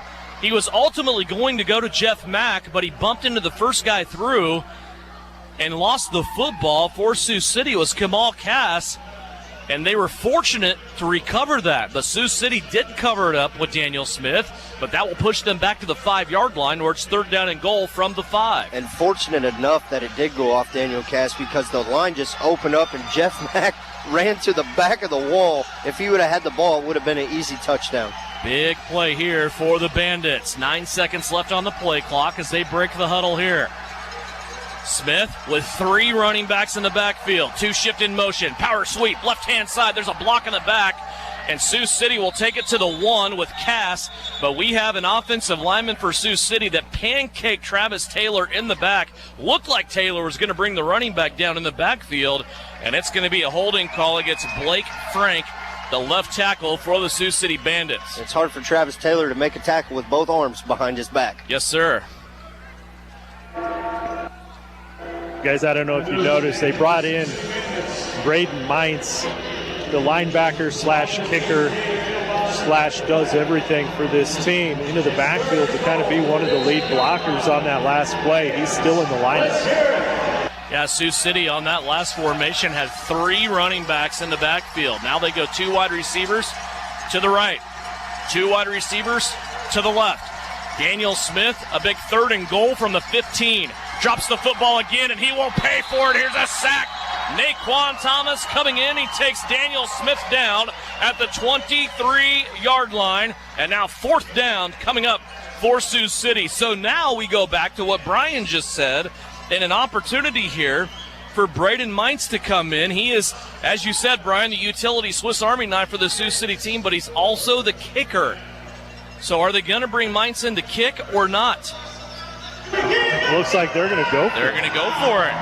4th down and goal from the 17-yard line. Oh, Tracy Brooks is running out on the field. Yeah, now it looks like maybe they are going to kick.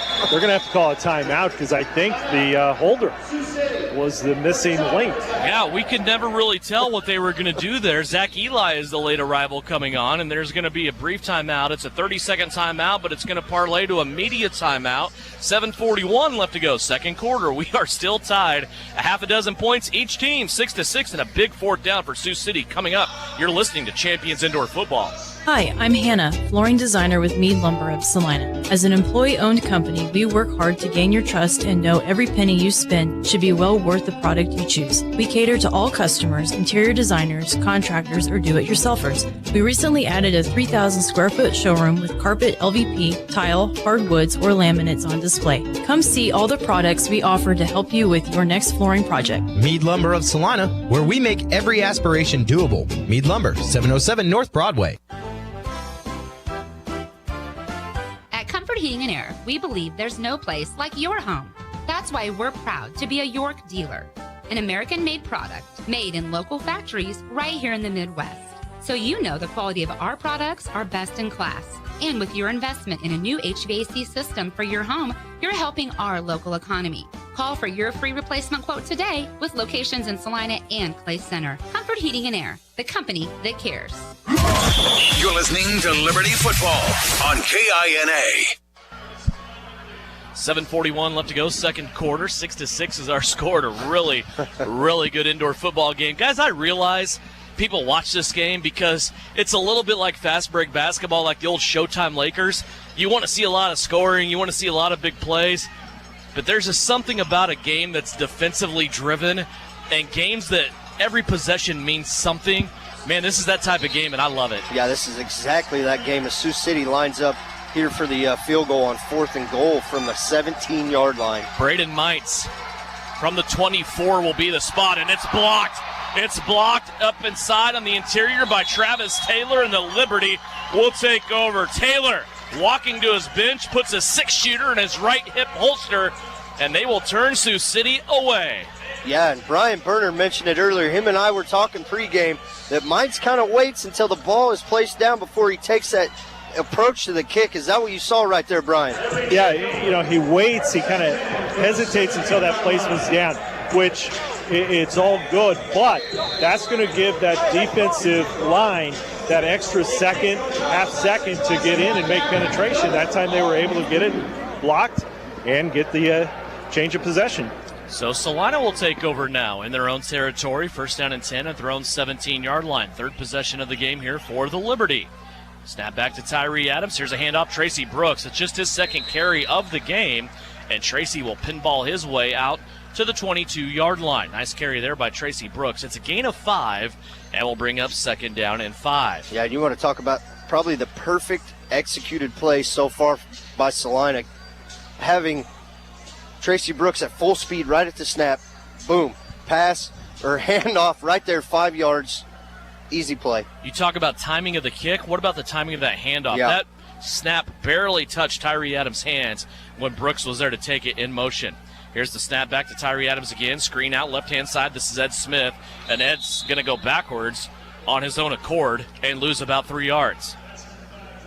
Yeah, and some we saw early from Salina doing a lot of runs, quick screen pass. Haven't really saw him take a shot. You see a lot of one-on-one coverage, at least from up here is what it appears to be. And you gotta wonder what's going through Coach O. Is he setting them up for something?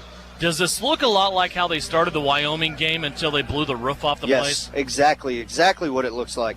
2 wide receivers on each side. They go a total of 4. It's 2 by 2. Tyree Adams will take the shotgun snap. Back to pass. Looking deep. He wants that all. Wants to go to the end zone. Ed Smith goes up for the football, and they're going to say he caught it against the wall inside of the 5-yard line. Brian Berner, you saw it.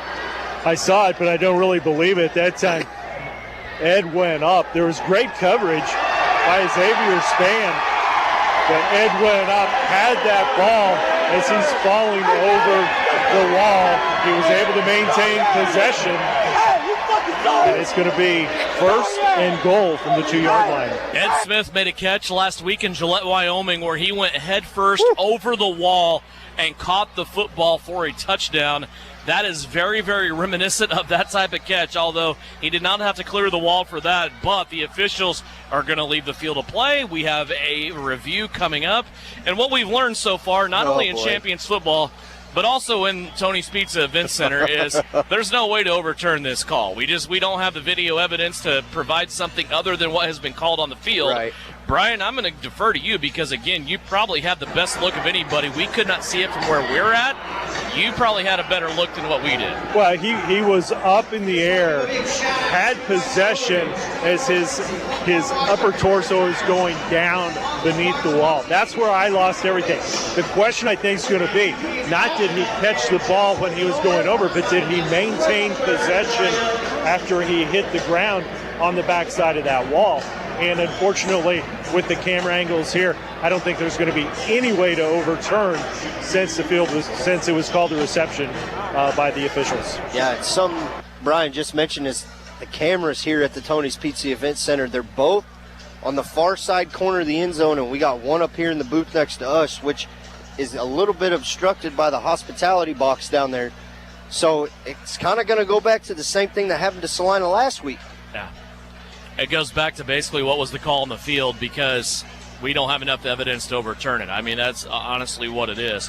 So what we've also learned about challenges here, especially in Tony's Pizza Event Center, is they will take about a day and a half. So we'll take a break. We'll come back. We'll rejoin you Monday about noon and have the result of this one. But for now, we're going to take a 60-second timeout. Back with the results of the review. After this, you're listening to Champions Indoor Football. Think about the word precision. Precision represents quality and the fact of being exact and accurate. Isn't that what you want when it comes to electrical? Precision Electrical Contractors in Salina brings exact and accurate quality to electrical jobs in Central Kansas since 2003. Precision Electric's focus on quality and performance, combined with their experience and dedication, creates a winning set of finished products which saves their customers money. Don't rely on so-so electrical. Visit the team at Precision Electrical Contractors online at pecsalina.com. Don't go another day with roof problems. Ryan Roofing will provide you with the world's best roof, the Durolast roofing system, custom prefabricated to fit your specific building. Your Durolast roof will be leak-free with virtually no maintenance. It's resistant to fire, high winds, chemicals, and temperature extremes. Plus, there are potential energy savings versus traditional roofing. Ryan Roofing has installed over 10 million square feet of Durolast roofing. Trust Ryan Roofing to solve your commercial roofing needs. Call for a quote today, 825-0475.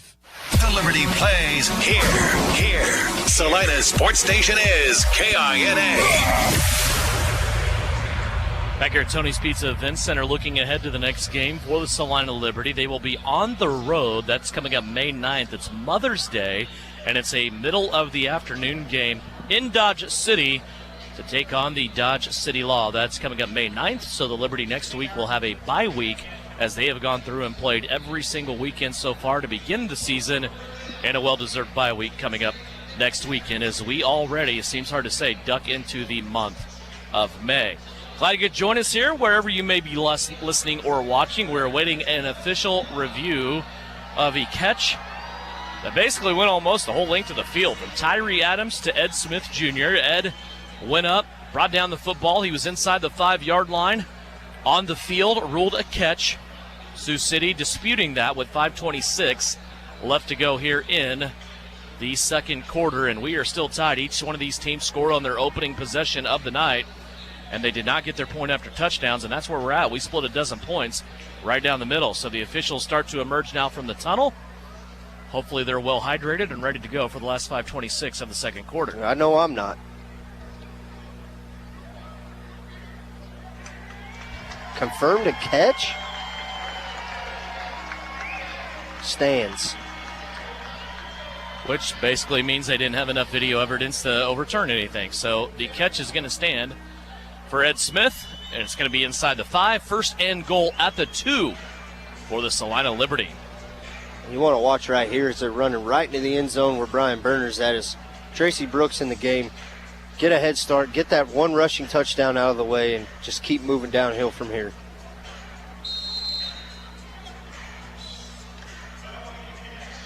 Long conversation for that Liberty offense during the official review with Coach Haran O'Neal. Tyree Adams will start out here in the shotgun. Tracy Brooks on his left-hand hip. They're heavy on the left-hand side. Watch the sweep that way.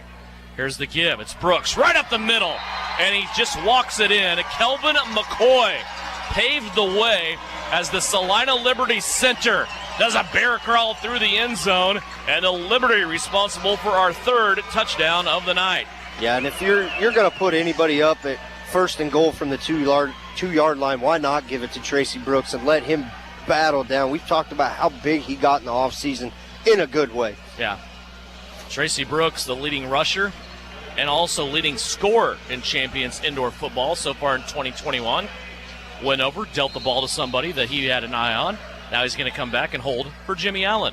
The snap will come from Kelvin McCoy as Jimmy Allen ready to try to punch this one through. 9 of 9 last week in that tough arena in Gillette, Wyoming to kick. Good snap back by Kelvin. Debo puts it in the hands of Tracy Brooks, and Jimmy Allen snaps it through. Extra point is good, and the Liberty lead at 13-6 with 4:58 left to go here in the second quarter. Liberty take the advantage. Yeah, and really the first positive besides that deep pass play offense that we've seen from Salina. You know, last week after they got going, if they finally just turned on the brake or turned on the jets and just kept going, turning up the offense over and over. But like Brian said, this is a game we expected was going to be battled and won in the front. Brian Berner right now having a conversation with the lead official of this game, and that is exactly what we saw last week against Gillette. It was a lot of running, a lot of screen plays, and then once you get the defense to come up to the line of scrimmage and commit, it's taking the top off everything. And we saw Salina put together numerous one-play drives where they basically just went down the field and threw it to the end zone and was able to score. The receivers did a great job getting Tyree Adams passes in for scores, and Tyree Adams ended up in that game in Gillette last week with 259 total yards, 5 passing touchdowns, 2 rushing touchdowns, and an unbelievable 85% completion percentage, 17 out of 20 against the Mustangs of Wyoming. Yeah, 250-plus passing yards on a 50-yard field. And this kid, I mean, everybody in Salina is excited about him. Of course, Haran O'Neal has already told him, where I'm going, you're going right with me because you're my guy. So stick around at halftime. Yeah, absolutely. To hear from him. Absolutely. We'll have Tyree Adams at halftime here as we have the Precision Electric player profile.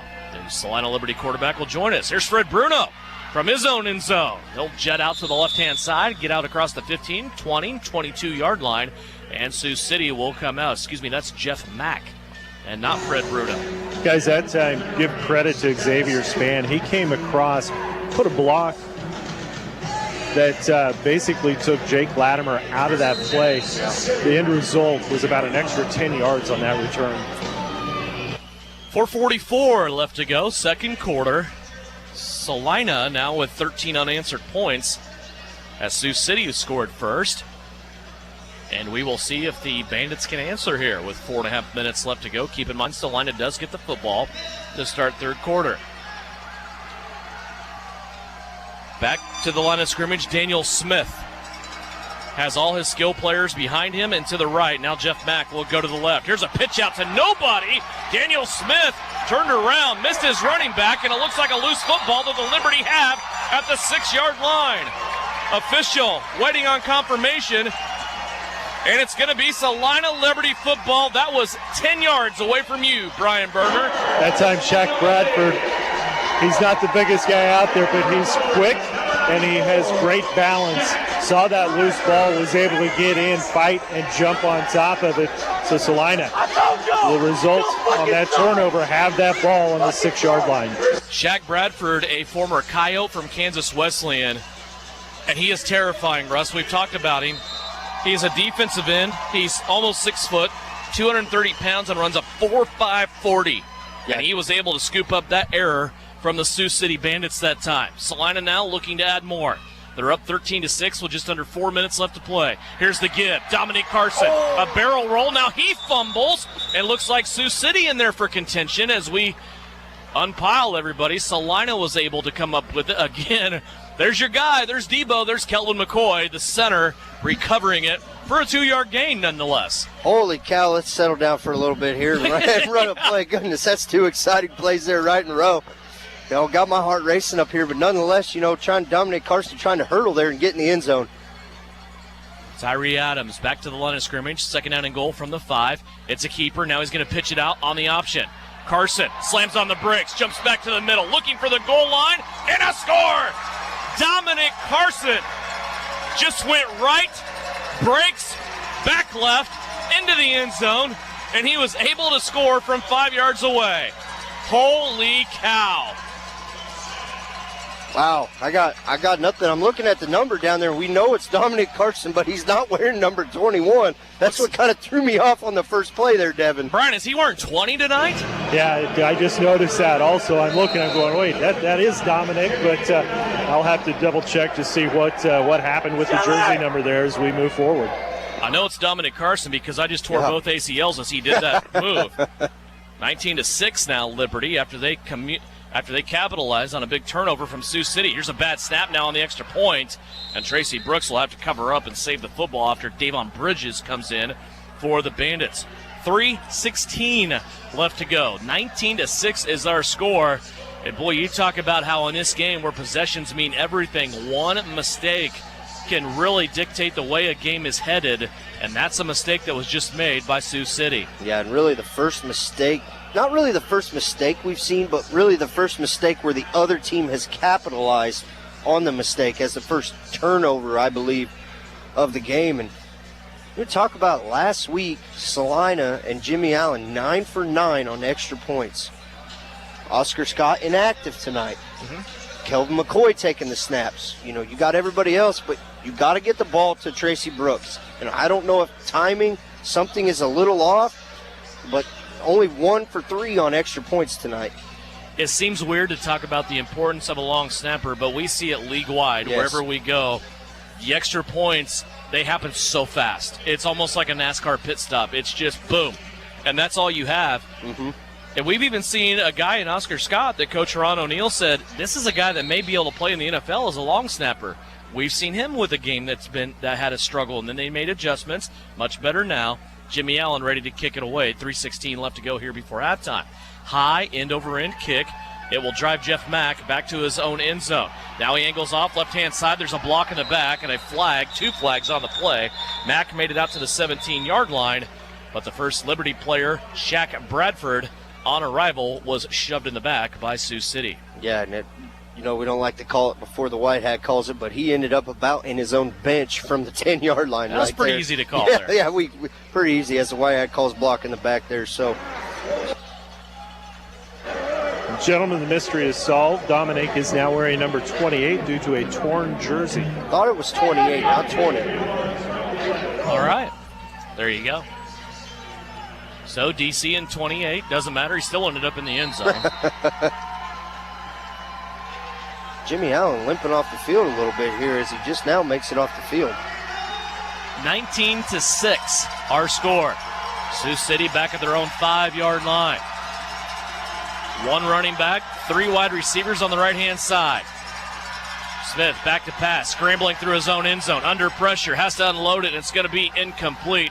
Pressure coming up that time from, again, Eddie Hamilton. And Eddie Hamilton in his first active game in league play for the Salina Liberty. Guys, this guy's just a monster. He's 6'4", 265 pounds from Chesapeake, Virginia. And he's a guy, once he figures this game out a little bit, boy, he can be something special for the Liberty, and like they need help on that defensive line. Yeah, just the 4th guy you can rotate in up front with that ferocious 3 already. Actually, the 5th guy after Shaq Bradford. Bradford out there again on the left end. Here's Rusty Becker now. And here's Hamilton, right on call, comes back, and he gets a sack. Rolling out to the right-hand side was Daniel Smith, and there was big Eddie Hamilton. His wingspan and all able to get the sack, and now it's 3rd and 12. Brian, you had a bird's eye view of that one. Yeah, that time it was just all Eddie Hamilton, the athleticism that he was able to show, going to get the quarterback to roll out, and just used his size and strength to be able to get that sack. Right now, the offensive line for Sioux City kind of looking around like, how are we going to try to contain these guys? This crowd, I said it before, it's not big, but it is loud. It has just prompted Sioux City into a timeout as Coach Ron O'Neill is asking these guys in the seats to get up out of their seats and make some noise. And Sioux City has to burn one here with 1:31 left to go. 19-6 is our score after the sack. The Bandits facing a 3rd down and 11. Yeah, really the first time we've seen the front 3 of Salina get pressure and kind of make Daniel Smith make a decision to get out. The first down play where he rolls out and has to throw a scramble yard, throw a pass for nothing, and then he's down there just running for his life right now on this possession. So let's just talk about this for a minute. You have Rusty Becker, you have Travis Taylor, you have Jake Latimer. 3 guys. Latimer and Taylor have led the league in sacks independently on different seasons. You had Rusty Becker, the monster from Cal, in there. You're also rotating in Shaq Bradford, who in the non-con game had 4.5 sacks in that one game. Now you have Eddie Hamilton in there as well. And look at, now they have Latimer in there back at the left end spot. They moved Hamilton to a DT. 1:31 left to go. And here's a receiver 12 yards offsides. And it almost took Ron O'Neill to come up and tell the official that he was headed down the other way to the Cozy Inn to get some hamburgers. And you talk about it, the defensive line, this might be something new that Salina has seen with Travis Taylor and Latimer on the outside and moving Hamilton into nose guard. I got 2 words, Ron O'Neill. Yeah, I mean, there's a reason why he is up for the Hall of Fame of the IFL. Yeah, go vote. You won't meet a better guy. These are 2 great coaches for each one of these teams. 3rd down, now in about 13. Sioux City back at their own 2. And another illegal procedure as the receiver's offsides again, but now we're in the spot, Russ, where what do you have to lose? It's going to cost you about 8 inches. Yeah, and that's the same, it looked like just Jeff Mack there on the far side of the field, offsides again, 2 plays in a row. Coach is asking this crowd to get into it. There's enough people here in the Tony's Pizza Event Center to make enough noise to kind of disrupt this offense. Well, that's a great thing that you said there. From the standpoint, we've got to remember this is a good crowd, but this is a big building, and so it's kind of deceptive. If you're watching, you're going to think, there's not very many people there, but they're here and they are loud. 2 guys in motion, 1 on each side. Smith back to pass. He's all the way back deep in his own end zone, still looking under pressure. Hit as he throws, and it goes incomplete. and Daniel Smith had to eat one back at his own end zone. He came out of Travis Taylor, Jake Latimer, and Eddie Hamilton all converging at the same time, and lucky enough to see fourth down coming up. That's the key of not giving up on a play right there. You know, Smith had time to scramble around, but them front three right in front of you, Brian, were able to keep it up. And now, Sioux City, again, with all due respect to Braden Mines, they don't have a full-time, you're our designated kicker, that's all you do type of position.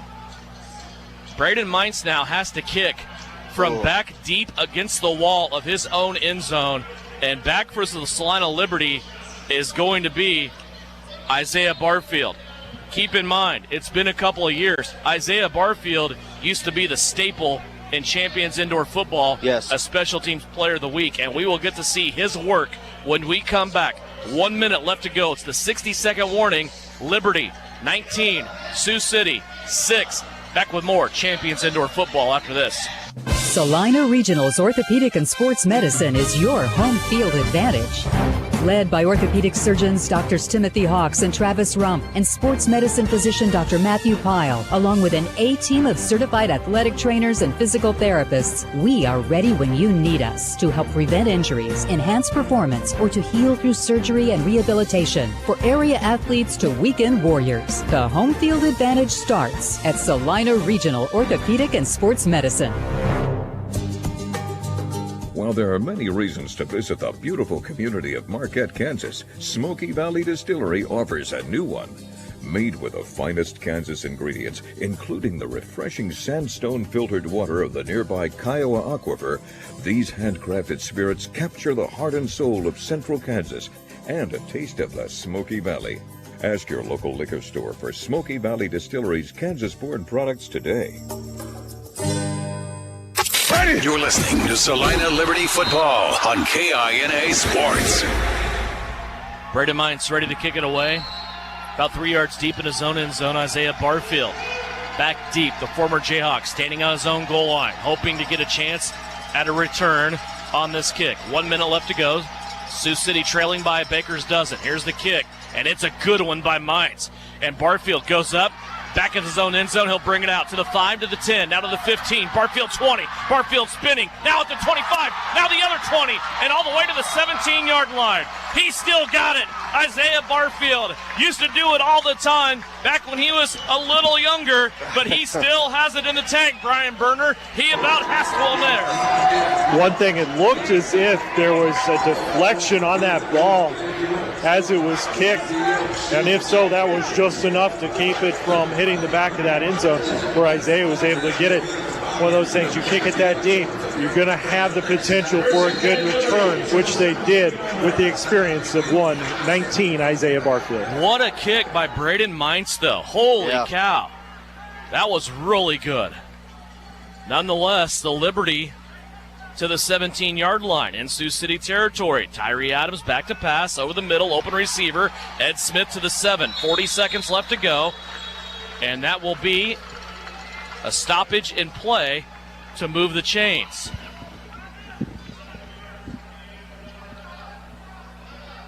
Timeout, Salina. Oh, Salina did call a timeout, okay. So they're going to burn one of their 2 remaining timeouts here. They will have 1 remaining. They would have stopped the clock to move the chains, but Huron O'Neill wants to take a timeout now with first down and goal from the 5-yard line. And Sioux City's in danger territory here, Russ. Yep. As you called it earlier, Salina winning the coin toss, deferring to the second half. Could be potential for a 2-score swing here if they can score, hold Sioux City, and then get the ball out and score again. 38 seconds left to play, 19-6, Salina leading. Sioux City scored the first touchdown in the game. Since then, it's been Salina on a 19-0 run. And looking for more. Waheem Bird, Ed Smith, Nelson Brown will all come out to the right-hand side. Smith and Bird will be in motion. Tracy Brooks is in the backfield for Tyree Adams. Adams back to pass, looking right the whole way. Now he's going to leave the pocket, coming out to the right. He's going to fling it the last minute. It's intercepted. First interception of the season for Tyree Adams. It's taken away in the end zone by Henry Livingston. The Wayne State College product and veteran from the Sioux City Bandits just did a really, really big thing in this game. Yeah, probably, the biggest play for Sioux City here, and really the first mistake we've seen Tyree have all year, as it looked like he could have either stuck the ball over the wall and stopped the clock or took off running, decided to go across his body as he was coming into the wall. Nonetheless, now it's time for Salina's defense to stand up. And you can highlight that stat. You can boldface it. You can also put it in italics because that is huge. That was on first down. Yes. So now Sioux City has a chance to score with 29 seconds left to go. The Bandits have one timeout remaining, and they trail by 13. Daniel Smith has his offense back out onto the field. Two receivers in motion. Fakes left. Little pump fake. Now he's going to roll out. Nobody open, though, and he's going to throw it away. The coverage from Salina tonight in this game has given Daniel Smith absolutely nothing. Yeah, and you only had two guys rushing the quarterback there. So, the secondary, regardless if there's 3, 4, the linebackers coming up, the secondary's been playing really well, just giving up that one play. Think about the nightmare of that when you're looking downfield, there's nobody open, but yet you still have Rusty Becker, Shaq Bradford, Travis Taylor, Jake Latimer rushing in on you. Yeah, that's nothing I want to take part in. Smith back under center, 2nd down and 10, now 21 seconds left to go. A wide open alley in front of him. Instead, though, he will flank it out to the left to Jeff Mack. Mack, very aware of the situation, will break off 7 yards and then stop the clock as he reaches over the wall. Yeah, so big 3rd down here for Salina. If they can hold them, I don't know, Mike's come out, try another field goal, or they take a shot here, but 3rd and short, the options are open here for Sioux City still. 17 seconds left to play. Each team has one timeout remaining. Daniel Smith waiting to duck under center. This is a possession that was manufactured by Henry Livingston on the interception. Smith back to pass. Here comes the pressure. Hit as he throws. Going to find a receiver on the right-hand side, and it's stripped. Dontre Matthews just took it away. That was a catch over there on the right-hand side by Sioux City Bandits William Johnson, and Dontre Matthews came in and just took the football away. Yeah, just an unbelievable play by Dontre Matthews right there. The receiver is open, has the first downs, trying to get to the wall. Dontre corrals him, and as he's pulling him around, just says, here, I'm going to take that from you, and now you can take me down. 10 seconds left to go. An eye for an eye. Henry Livingston takes one from Salina. Dontre Matthews takes one from Sioux City. Both great defensive plays. Wow, that's a lot right there. Real fast happening. We're going to need halftime to process this whole deal. 10 seconds left to go. Tracy Brooks and company come out to the right-hand side. Salina will have a total of 4 wide receivers, 3 of them on the right. Tyree Adams takes the snap, back to pass, has to step up. He has nothing but green in front of him. 20, 15, gets a block to the 10, spin move at the 5, and he's a magician. Tyree Adams pulls magic out of the hat every single week. He has just scored again, and this one comes from 23 yards away. It took him 8 seconds to do it and leaves 2 seconds on the clock. Liberty touchdown. Here's my interception, Coach. My bad. Let me take this one, and let me work my magic. Break some ankles and get in the end zone. Brian Berner coming right at you. We asked him at halftime, does he like to throw first or run first? I think he just wants to play, bottom line. You talk about a good preview for our halftime guest. That's it. It's Tyree Adams. It's coming up here in 2 seconds. Point after attempt coming up. McCoy, good snap back to Brooks. Jimmy Allen's kick is up, and it's perfect. So we thought maybe Salina would be able to double up at the end of the first half and get the ball to begin second half. Henry Livingston said, I don't think so. I'm going to take this football away. And then Dontre Matthews took the football away from Sioux City. 1 play later, Tyree Adams into the end zone as he gets another rushing touchdown to his credit. This kid just keeps getting better and better and better. We talk about one single position that Salina was unsure about to begin this season. It was quarterback. Mitch Kidd in camp, still with the team. Tyree Adams in a battle with him. The non-conference game against Arlington, Tyree Adams gets banged up a little bit. Mitch Kidd takes over, rolls to a blowout. Then we didn't know where we were at. First league game against Wichita, the two guys, they go back and forth. But then we saw Tyree Adams kind of take over in the second half, and he got all the snaps. We knew what was going to happen the next game. Since then, it's been Tyree Adams' show, and that's why. Yeah, this kid is, Huron doesn't speak highly enough of Tyree Adams. You saw it right there. You heard it right there. I'm out of breath. We need halftime. 26-6 is our score. 2 seconds left to go. We're waiting on a Jeff Mack return here before we go to halftime. Again, our Precision Electric player profile coming up at halftime is going to be Salina Liberty quarterback Tyree Adams. Jimmy Allen set to kick it off. It's a low line drive kick. Nobody, though, on the right-hand side of that return team for Sioux City. Finally, Xavier Spann picks it up. Now he's got some space, but he's going to be hit by Brayshawn Stewart looking for somebody to pitch to. There's nobody there, and he'll swallow it and take it to halftime. 26-6 is our score. Jimmy Allen dumps his helmet back at the 7-yard line. You mentioned he came off the field a little bit earlier, kind of limping a little bit, Russ. He might be hurt. Let's go down on the field. Here's Brian with Coach O. Coach, 26-6 at halftime. You told us at the start of the season Tyree Adams was going to be a guy to watch with the magic he can play. He showed it on that last run. Well, definitely, we went with a play call that we've never ran before. He got a little confused with the play, and he had just threw the pick. So he basically was like, I'm just taking it off and see what I could get.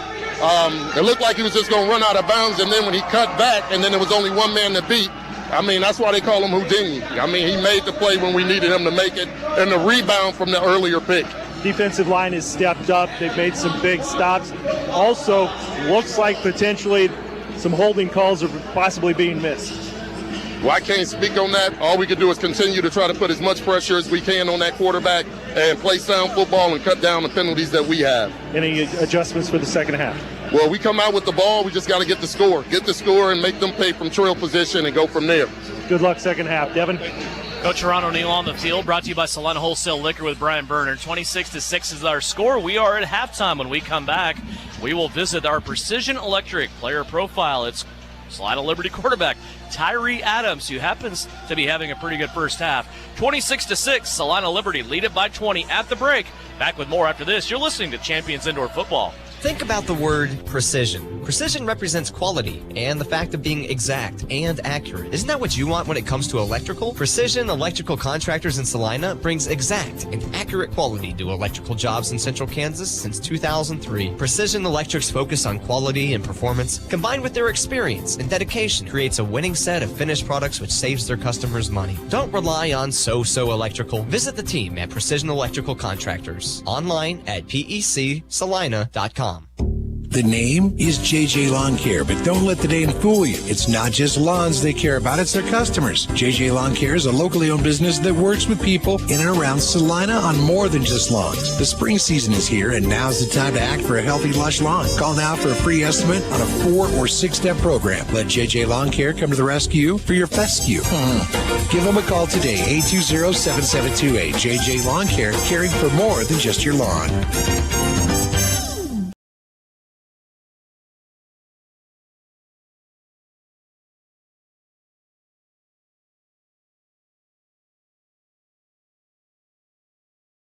Square feet, the Great Plains Manufacturing Convention Hall has plenty of room for your conference, trade show, wedding, or banquet, while our in-house food and beverage team can craft a menu to suit any event.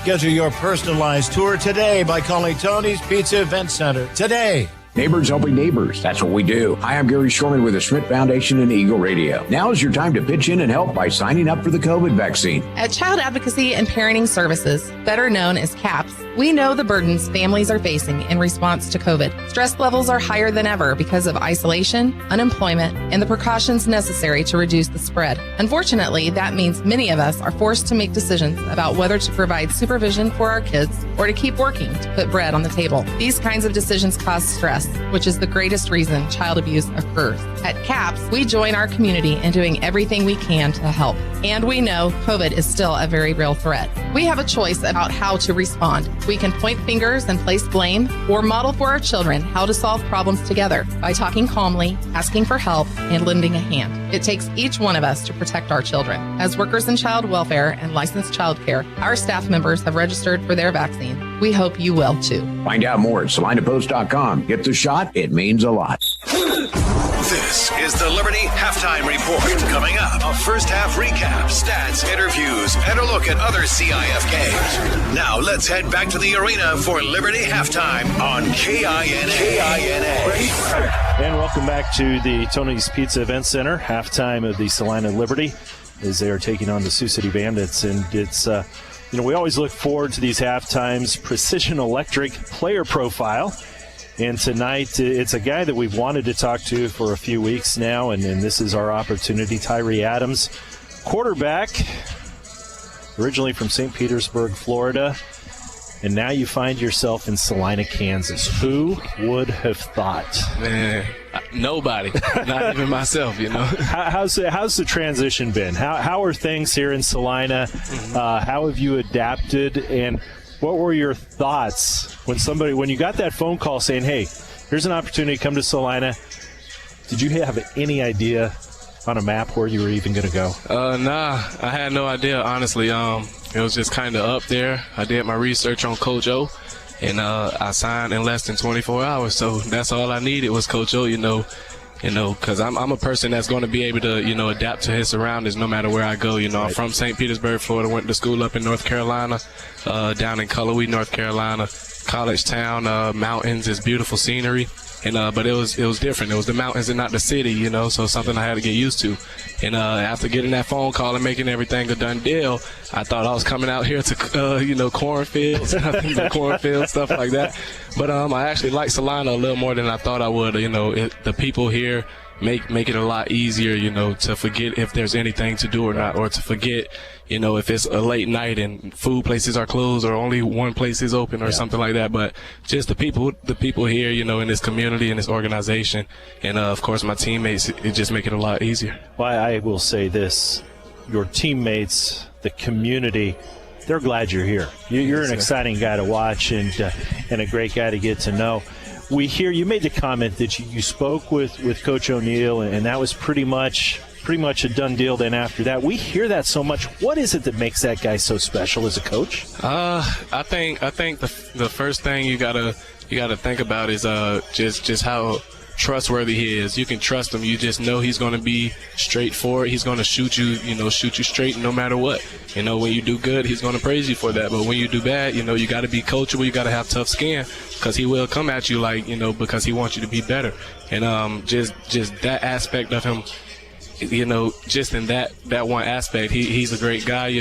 Off the field, he'll party with you, celebrate with you. And at the same time, when we on the field, he bring that energy that you need to have. If it's second half and we're up big, he's going to tell us we need to step on the gas, no matter what. He's still going to coach us just like he did in the first half. Well, as a guy that gets to talk to him right at the end of the first half and after the game, sometimes that look in his eye, I don't know how you guys do it. He's a little bit on the intimidating side at times.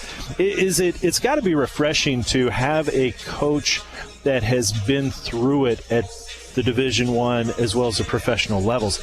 Right. When he says something about, hey, this is what you need to do to take that next step, the guy's been through it. Yeah, and I mean that's another part that the trust comes in. Not only him as a person, but his history, everything that he's already been through, every level that he's played on and coached on. That all comes into effect, and then you just look at him as an indoor football coach, and he's a legend. So automatically, if he has a scheme up on the board, I'm not going to second guess it. I may put my 2 cents in about something, and he always listens. He even tell me write down 7 to 10 plays that you like before the game, and we'll look at those. It's usually on a Wednesday or Thursday. Take a look at them, and 9 times out of 10 they're in the playbook. But just that trust factor of him, it make it real easy for us to do as he say, and just know as long as we do, we'll be successful. Have you guys been giving him a little bit of the business this week? It was announced that he is a finalist for the IFL Hall of Fame. Do you have to treat him a little bit different after that announcement came out? I think if we do treat him a little different, he'll feel some type of way. I don't think he'll like that too much. All it is it's basically the same thing with us in our record right now. Like, he has that same mindset mentality that our football team does, which is, we don't even know that we're undefeated right now. Right. We don't even know what's in the win column, what's in the loss column. We just know we got the next game to play, the next scheme to review, and the next scheme to execute. And that's kind of how he went about it, because honestly, I don't think I heard him talk about it not one time. And he asked people to share it on Facebook and stuff like that, but I honestly don't think he mentioned it one time in practice. So you say that, and so you probably have put it out of your mind that last week alone you had 5 TD passes, 2 rushing touchdowns, and went 17 of 20 for 85% completion. You had no idea about that, right? Nah, that's gone. That's a win. That's for somebody else to look at. I was fascinated to watch you prior to the start of tonight's game, and just as a reminder, we're taping this, prior to the game. But you were warming up out on the field, and I don't think I have seen you, and I wasn't there last week, but I don't think I have seen you really let loose like you were here just a little bit ago. You were putting that ball 45 yards on a dime. Yes, sir. And it didn't look like there was much effort coming out of you. Right. Usually, I try to do that in my early warm-ups, especially with Shelly, because he'll be out there, be my target no matter where I want him to go. He kind of knows where to go now after 2-3 games. And sometimes I'd like to put it on the rope. Sometimes I like to put some air on it. Sometimes, you're going to play in a different arena. It's going to be different circumstances. You might have to throw the ball sidearm, stuff like that. I just want to make sure I get the feel for every throw possible, just so it won't be a shocker if it does happen in the game. You're coming out of Western Carolina. How different was, well, first off, you go from St. Petersburg up to Carolina. What was the transition like for you from high school into college, and then from Carolina here? Does the game speed up each time, and how long does it take you to really adapt? Yeah, it speeds up a lot, especially from high school to college. That was different. I didn't play my first year. I did redshirt. We had a 4-year starter at quarterback. Took that time to learn the whole offense and everything, and ended up earning that starting position in that spring. And ever since then, I figured out that the game speed was different. But as long as I prepare myself always to be one step ahead, not only one step ahead, but 1 year ahead. I remember my uncle told me when I was real young, he said, you should, if you're a sophomore in high school, you should always play like you're a junior. Once you become a senior, you should be playing like you're a freshman in college. That way you'll always be ahead of the game. I'm like, how do I do that? It's like, you don't know how you do it. Like, you just got to go do it. And just that mindset alone is sometimes, the reason that I play how I do. And then going from Carolina up to here, that was pretty different with the game speed too. It took me about I'd say about a game and a half, maybe a half of the game. Because I did only play four snaps in that first game. Right. So then that first half, it only took me that, and then my receivers talking to me, Fast Ed, Bird, they do a great job talking to me. Even my running backs talking to me all the time. And I got to shout out D-Trey, because he's the reason that, I throw the ball how I do with the R key. Yeah. My very first game, I was warming up, and he told me, he saw me throwing the ball on the line. He was like, hey, now put some air on it. And I'm like, okay. He was like, you see the difference of that feel? And I was like, yeah, I do. Just because like I said, it'll be different situations, different scenarios. And indoor ball, you won't be able to zip it all the time, but you do got to, fit it in sometimes. But it took me about a game or a half a game, I say, to actually get that speed down packed. And that's really just thanks to the people that I'm around, because they help speed up that process so much. When we watch you and I have a great perspective a lot of the time, because I'm in zone, kind of by the bench, being able to look straight on, and you seem so calm, right, and composed. When you go through your checks, pass first, run first, in your mind, what do you want to do? Because you're a nimble guy, and you've got some really deceptive speed. Yeah. In my mind, honestly, I just want to execute the play. Each play is going to be called for a reason, depending on coverage. And I like to go through my reads. And I've always been a person that can take the hit in the pocket if I need to. So if I know something's going to come open, staying calm, that's real important. My coaches taught me that in college. You should always feel like, you're a pilot. You're never too high, never too low. They always just staying steady. and that's how you should feel no matter what the situation is in the game. Like, of course, you're going to celebrate when you celebrate, but when it's time to run those plays, you got to just understand your keys, understand, your assignment, and then go execute it. Just can't get too high. Off the field, you're in Salina, you're back home. What makes you go? What do you do in your downtime? I sleep a lot. I was telling my friend this on the phone, and when I was on FaceTime with him, a buddy of mine from college, and we was talking. I was like, man, I don't think I've ever slept this much, and that's because I don't have my car up here. So when I had my car, I was a driver everywhere. No matter where we was going, I always wanted to be the driver, because I always wanted to make sure everybody got home safe. I want to take that responsibility. And, but now, I hang out with Fast Ed and D-Trey a lot. They're both from Florida. They kind of took me under their wing, as their little brother. And, I look up to them. And off the field, it makes it easier because I feel like I'm at home, So either the boys playing Madden, I don't try to get into it too much. They get a little aggressive, so I just let them do what they do. But if they're not doing that, usually we'll go to the alley or we'll go down to the place with the go karts. I don't know why I forget the name of it. District, that's what it is. I was gonna say Dustin or something like that. But the district. Go to the district too, and we have some fun there. We'll spend a couple hours there, longer than expected. You talked about Madden. Who's the best player on the team? I'm gonna start some beef up with this, and I'm gonna say I'm gonna go ahead and say it'll be a close call between Nelson and Fast Ed. Do they have their own special lineups, or are they rigging their teams a little bit? Oh yeah, Nelson cheating 100%. He got the PS5. He the cool boy in a hotel. So we all go like to play on his. But Tracy Brooks, Tracy pretty good too. He give Nelson a run for his money all the time. Is there anything Tracy can't do? That's the question. The only right there. thing I don't think he can do pretty good is just throw the football. He be trying to get some snaps sometimes. Last question I've got for you. Pregame playlist. What are we listening to? Oh, I listen to a little bit of Beyonce, a little bit of Mariah Carey. I'm a real big R&B person, That's probably why I am the way I am when I play, And if this type of music is playing, like rap music and stuff like that in the locker room, I listen to it. Like today, I didn't have my headphones. I'm just vibe with whatever's going. But when I was in my room, woke up this morning, I was listening to a little bit of Heartbreak Anniversary by Jivion, and that's my thing. I think I can sing a little bit sometimes, so I like to get my R&B going. That's going to be interview part 2 on an upcoming game, I think. As long as we can use auto-tune. There you go. Halftime guest Tyree Adams, quarterback of your Salina Liberty. Tyree, thanks so much for being up here with us. Thanks, we appreciate it. We'll look forward to a lot of great things the remainder of this season.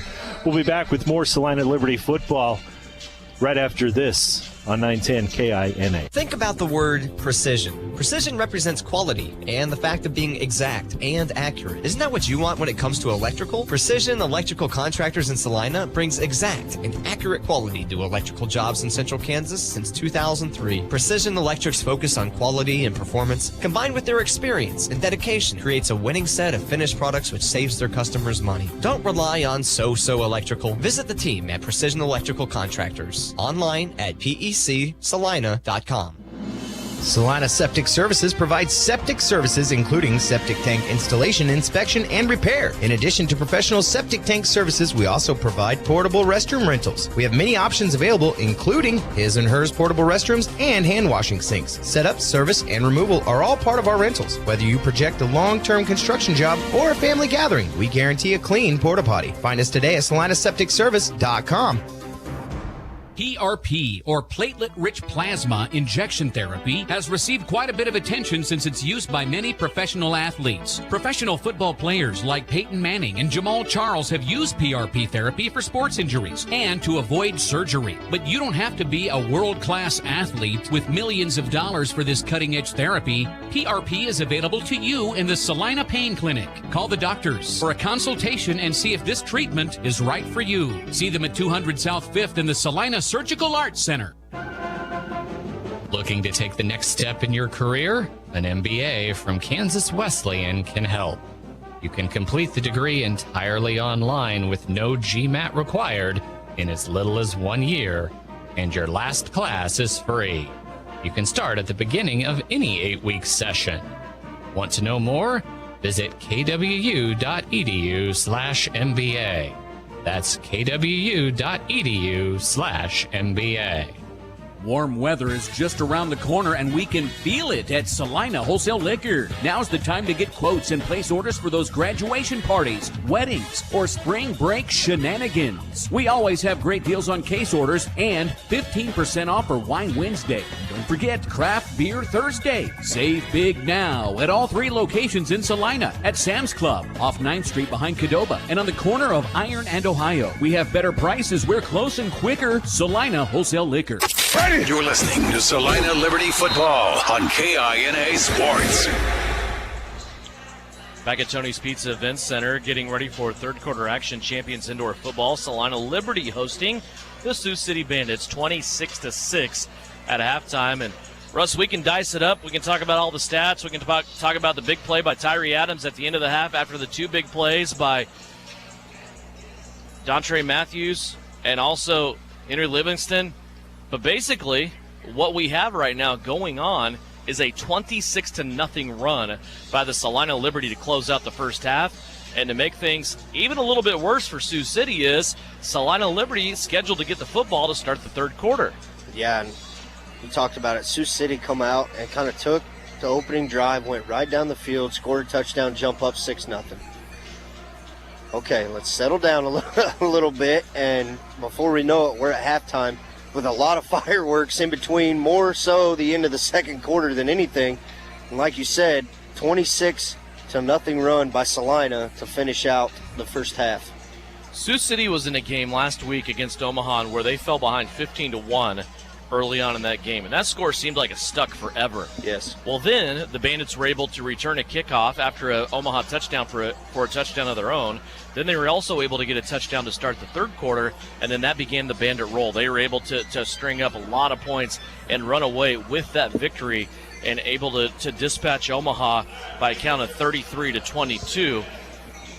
The slow start down to 15-1, but with 16 seconds left, it kind of went the other way. That's what Salina's done to Sioux City here. And when we go to Brian Bernadette on the field, you can see a lot of what goes on kind of as the guys are going to the locker room and when they come back out in body language. And right now, Sioux City knows that this is a desperate time for them to get something going. Yeah, Sioux City's coming out. You look at kind of how they entered this field. Total opposite to me is what Salina did. Salina comes out there loose. They know they've got the momentum going right now. It's just a matter of really continuing on business as usual for this team. Probably the biggest concern for Salina through that first half, as we can tell, Russ, is kicker Jimmy Allen. He is limping a little bit. We've seen him kind of hobble around the field, so we don't know what his status is. But other than that, I think we're pretty good to go on injuries on both front as Sioux City gets ready to kick it away to start third quarter action. It will be, once again, putting his foot into this, it'll be Braden Mites. And this will be a kick that'll take a high bounce and go over the wall. That's well done by Braden Mites, as there will be no chance of a return. And Salina will come out and they will start at their own 10-yard line as Houdini in his offense. As Tyree Adams will come out. Tyree closed out the first half with a big run for a touchdown, and now the Liberty offense will come out. They'll start at their own 10-yard line. Yeah, as the Liberty offense kind of come out, slow start to start the game, more so than we've seen in the past weeks, as Tyree Adams goes 5 for 8 for 78 yards, 1 touchdown, that late interception in the first half. Kelvin McCoy will grab the football for the Salina Liberty. He will get ready to snap it back here to Tyree Adams. He has Tracy Brooks on his left, 2 wide receivers on the right-hand side. Adams, play action, wants to pass. Hit from behind, he fumbles the football. It comes out, still rolling around. Sioux City back against the wall. They had to do something, and they did. Big turnover for the Bandit defense. And Haran O'Neal is heated at his wide receivers. Yeah, it looked like Ben Peaster, former Salina player, got in there and was able to strip Tyree Adams. I was unable to see who came up with it, but Ben Peaster nonetheless had a big play there. Yeah, Peaster's the one that also came away with the football. Okay. Makes sense. Yeah, I mean, got their strip sack. Give me the ball. I'll take it right here. Oh, man. If I remember right, he was a Missouri Western Griffin, I believe, in college, if my memory serves me correctly. If not, I blame it on the Miller Lite. I don't know. Yeah, no, you're exactly right, Devin. You're never wrong. Of course, we loved having Ben in Salina, and Yes. now a little bit of envy and admiration as he has now made his career in Sioux City. Here come the Bandits. They have first and goal at the 5. Here's a give to Cass off the left-hand side. He battles his way into the end zone, and a touchdown for Sioux City off the left-hand side on a run. It's Kamal Cass. And just like that, you can have what could be a 14-point swing.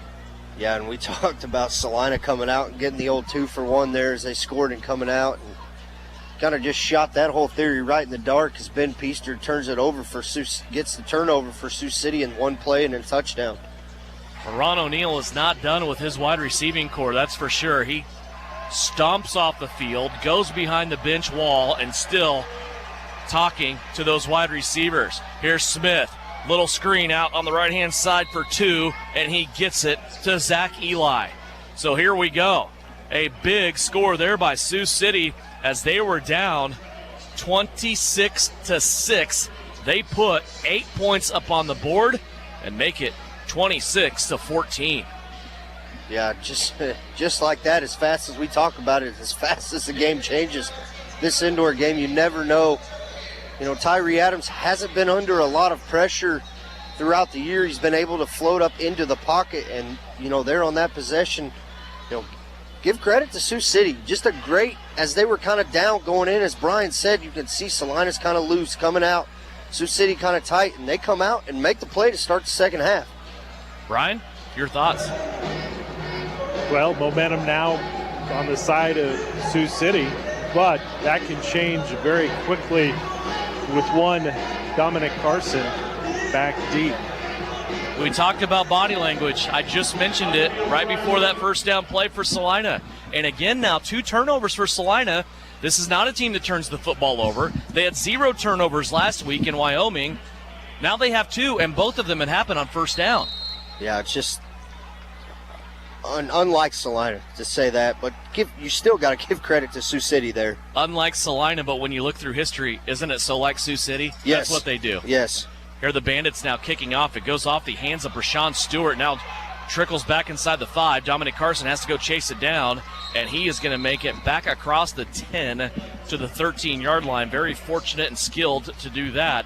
And now here comes the Salina Liberty offense again as we are just 2 minutes into this third quarter, and we have had a big swing in this game. Now Salina still leads up by 12, but there's been a big happening going on with Salina turning the ball over on first down, Sioux City taking it, getting a touchdown and a 2-point conversion.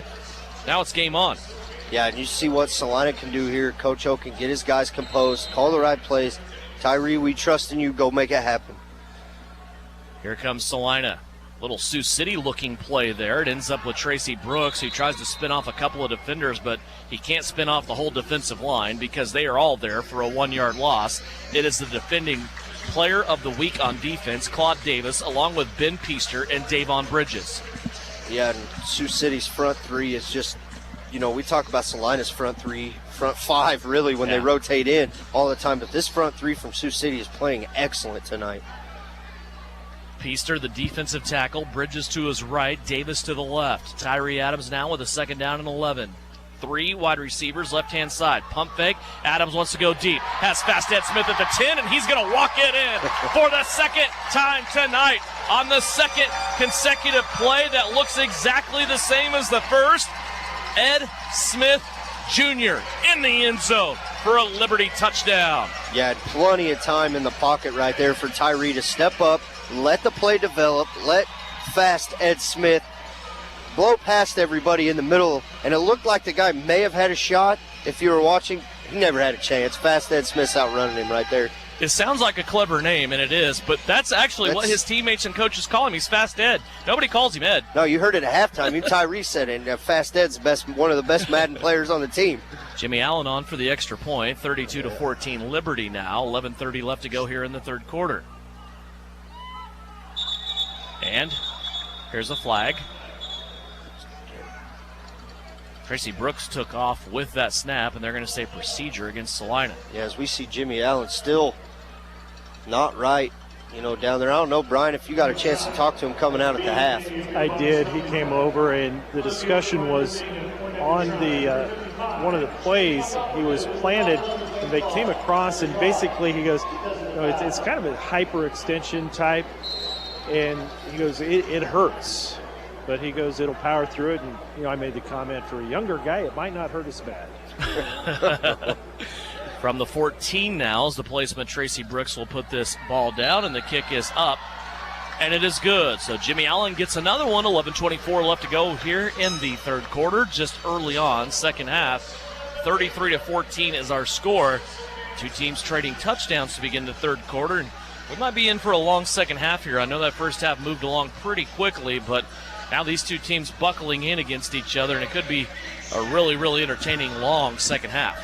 Yeah, which is what we expected. We talked about it in the first half that this was going to be a back-and-forth game between these two teams. Sioux City's always there at the end of the year. They always play well. They always play well coming down to when it counts.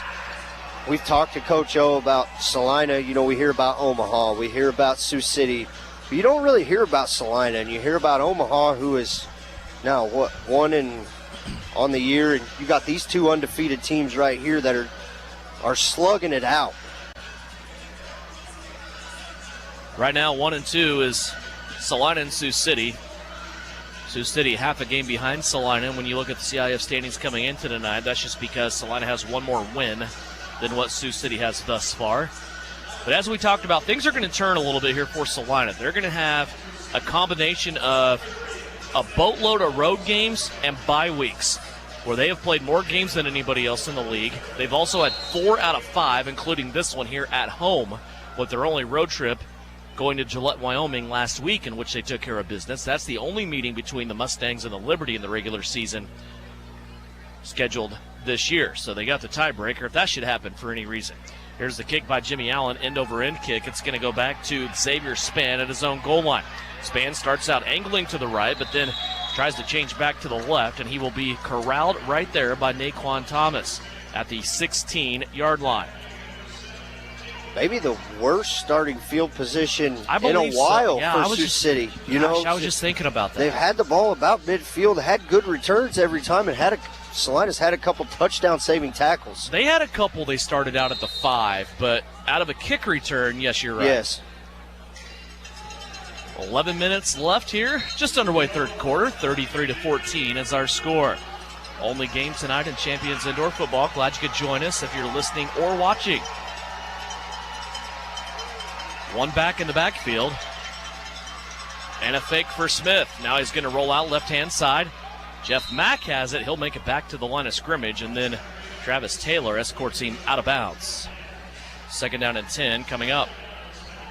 And, we'll go back to it. Maybe one of the plays that has been a not positive gain for Sioux City. They have moved the ball well down the field. I don't know what their offensive stats are, yards this game, but they have been moving the ball consistently down the field on this Salina defense.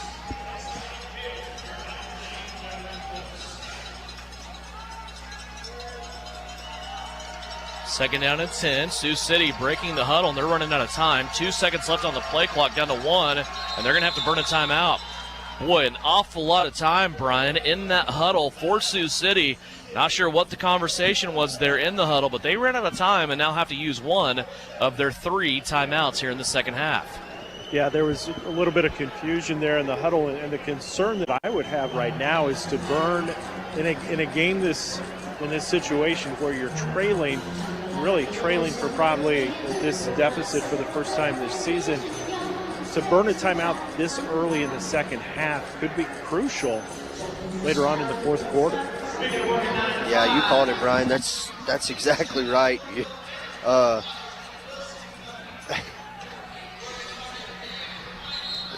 hard to burn a timeout this early, but like you said, with 2 seconds running down on the play clock, there's really nothing they could do. 10 minutes left to go. Third quarter now out of the timeout. Sioux City with it. Second down and 10. 3 wide receivers on the left. Now Jeff Mack will lead. He'll come to the right. He will lead block for Cass And Cass will make it to the 20-yard line. It will be a gain of 3 and bring up third down and along 7. Yeah, and a name we haven't called a lot tonight is the veteran Fred Bruno, which I don't see early on he touched the ball early on. play. I mean, yeah, but we haven't called his name a lot lately. I don't even see him out on the field right now. Interesting there. That may be something for Sioux City that is hampering them if there's some sort of injury we don't know about. 3 wide receivers, 2 on the left, and a catch just short of the first down, crossing the 25-yard line. Jeff Mack wants a first down, but he's about 1.5 yards shy, and that'll bring up fourth down and about 18 inches. Yeah, and you talk about a fourth down and short here for a big running game that Sioux City has. It'll be a tough stand here for Salina to stop them here on 4th and short. Fourth down, a big down here with 9 minutes left to go in the third. Quarterback Daniel Smith will duck under center, has Cass behind him in the backfield. Handoff straight ahead, and he is stood up like a brick wall and will not get anywhere. He is still 0.5 yard shy. Sioux City still signaling for first down. Jeff Mack wanting a first down again. He may need to visit an optometrist in Sioux City to get his eyes checked because he hasn't been close on either one of those. And it's going to be a turnover on downs and immediate timeout. 33-14 our score. Salina with the football. When we come back, they start out at their own 24-yard line with 8:52 left to play in the third. 33-14. Liberty lead it. You're listening to Champions Indoor Football. When you hire street plumbing, heating, and electric in Salina and Lincoln, you'll be making a great decision. Providing full-service plumbing and HVAC, they have the knowledge and skills to get the job done right the first time. They work with you throughout the project to ensure you get the personalized service you deserve from licensed and insured technicians. Excellent customer service in Central Kansas since 1985. The experienced team will clean the premises once the job is done. Street Plumbing, Heating, and Electric. Know them better at streetphe.com. When termites strike your home or business, you want to fight back with the best. Hasman Termite and Pest Control to the rescue. With over 57 years experience, they offer the best of options, including the new BASF High Precision Injection Treatment. Don't let termites get you down. With one phone call to Hasman's, they can put one in the win column for you. Call Hasman Termite and Pest Control today or visit HasmanTermite.com and follow them on Facebook. You're listening to Liberty Football on KINA. 8:52 left to go here in the third quarter. It's 33-14. Salina Liberty leading the Sioux City Bandits. Sioux City came up empty, turnover on downs on their last drive. And now Salina will take over at midfield at their own 24-yard line. Knowing what we know about these two teams and their ability to run the football, we haven't seen a lot of that tonight, Russ. And, of course, as you mentioned, Fred Bruno has been absent from the action for Sioux City over the last about quarter and a half. Also, Salina just hasn't been able to get the ball in Tracy Brooks' hands an awful lot in this game either. Yeah, they've seen a lot of Dominic Carson in the backfield as they come out now to take this first down play, and we see Tracy Brooks split out wide to the near side to us and Dominic in the backfield. First down and 10, Liberty at their own 24. Short field in front of them after the turnover on downs for the Bandits. 33-14. Here's a pitch out to Carson. He'll stop after going to the right, comes back to the left, makes it to the 21, and he is brought down there. After a gain of 6, it'll bring up second down and 4. Brian out on the field. We're missing Fred Bruno in this game. Of course, Drew Prohaska was not available either to Sioux City in this game. So now all of a sudden that three-headed running back monster is a little bit depleted for the Bandits. Yeah, it really is. And I kind of quickly glanced at halftime at the stats, and it looked at the time that there was only 8 net rushing yards for Sioux City in that first half. A little bit shocking, but a nod to the defenses of both these teams. Here's Tyree Adams. Looks like he's going to take off on what appeared to be a design quarterback keeper. He will get a couple of yards, and that will bring up third and 3. Probably one of the first few design quarterback keepers we've seen for Tyree. Usually he just kind of makes plays. Because we heard that play at the end of the half was a busted play by Huron O'Neill. He said that, and Tyree just kind of made what he does. And that's exactly why I went there with that. Yeah. From the 19-yard line, Salina now looking at a third down and a short 3. 2 wide receivers on the right-hand side. Adams with Dominic Carson in the backfield. Tyree wants to pass. Flag on the play, goes to the end zone, and it's caught for a touchdown, but we have to check the flag back in the offensive backfield. Illegal defense. Illegal defense against Sioux City. So Fast Ed has his third touchdown. This is another player for Salina that left after the dismal first couple of years by the Liberty. They managed to get 3 wins out of 2 seasons. Fast Ed vacated, went to Wichita. Now he comes back, and he has a hat trick here in this game with 3 touchdowns. Yeah, and just outran the coverage right there in the secondary. Just kind of, not bad coverage as he was close, but he kind of just snatched it out of the air. We have seen Ed Smith in the end zone unattended 3 times in this game. Okay. Here's the placement down. Kelvin McCoy's snap is good. Tracy Brooks puts the placement down for Jimmy Allen, and Jimmy puts it up and in. 7:27 left to go. 40-14 is our score. Brian, again, we talk about Tyree Adams. You had a chance to get to know him at halftime. This is a kid learning the game. This is his 3rd game at Champions Indoor Football, and he's able to find open receivers, and right now it's Ed Smith. The confidence that he has right now in connecting with Fast Ed is unbelievable. Just the maturity. The one thing that struck me when we sat down was just the maturity that he has. He admitted, hey, the game was fast at first, but, as he gains confidence, he just goes through what he needs to.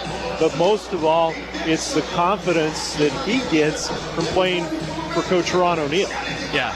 Without that, and, as he talked about, it's not the positives, it's also the negatives. He goes, Coach will get on it. Coach will yell at him, but those are the things that make him a better player. And I think this team, everyone from 1 through 25 on this roster would say the exact same thing. Ed was a guy that when he was here the first time, and even in 2019, he just battled injury. That injury bug had him, and they had him good.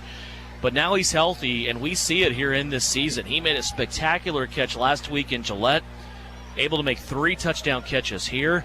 And he's a guy that Salina, they don't need another weapon, but he's one of those weapons.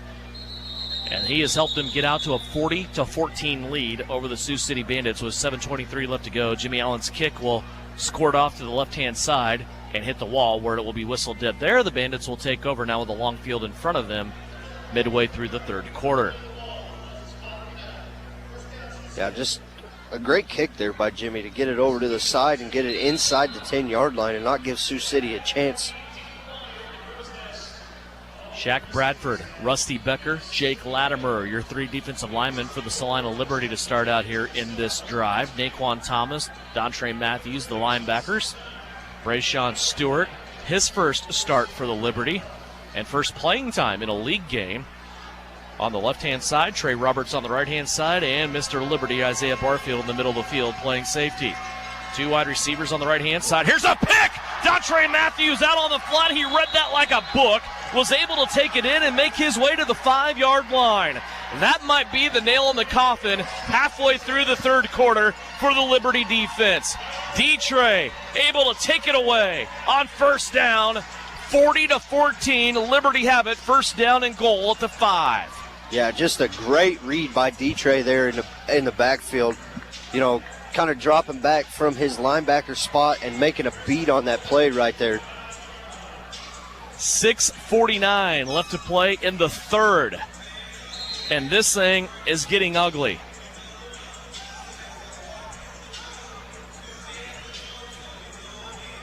Tyree Adams will take the field with Tracy Brooks on his left hip. 3 wide receivers on the right-hand side. Tracy Brooks identifying some defensive pieces. Adams back to throw. Tyree steps up, goes to the back of the end zone. Wanted Waheem Bird at the back wall, and that one's going to be batted out of bounds. Nice play that time by the Sioux City coverage team. Good job there defensively by the Bandits. Yeah, great defensive play there. Tyree had a clear lane to step up and maybe take a shot at running it in the end zone there, but chose to throw it, and a great play by the defensive back from Sioux City. Zach Slugger makes the call for the Bandit defense. They need to come up big here against this Salina Liberty offense. Second down and goal from the 5 for the Liberty. They're leading big, looking to add on. Here's the give to Brooks. Tracy gets to the line of scrimmage and then gets nothing out of it as Slugger and that defensive line led by Peaster, Davon Bridges, and also the reigning defensive player of the week, Claude Davis, all in there on the stop. And it looked like Tracy Brooks ran into a defensive wall. We don't see that very often. Yeah, you don't see Tracy get stopped too often by that, but when you got 3 guys that are on the defensive line there to kind of get past Salina and make a stop, big third down here. Last 5 minutes of the third quarter. Third down for the Liberty. Stacked up, 2 receivers in motion, left-hand side. Pitch out to Brooks, and again, he is just taken down in the backfield. Ben Peaster leading the way.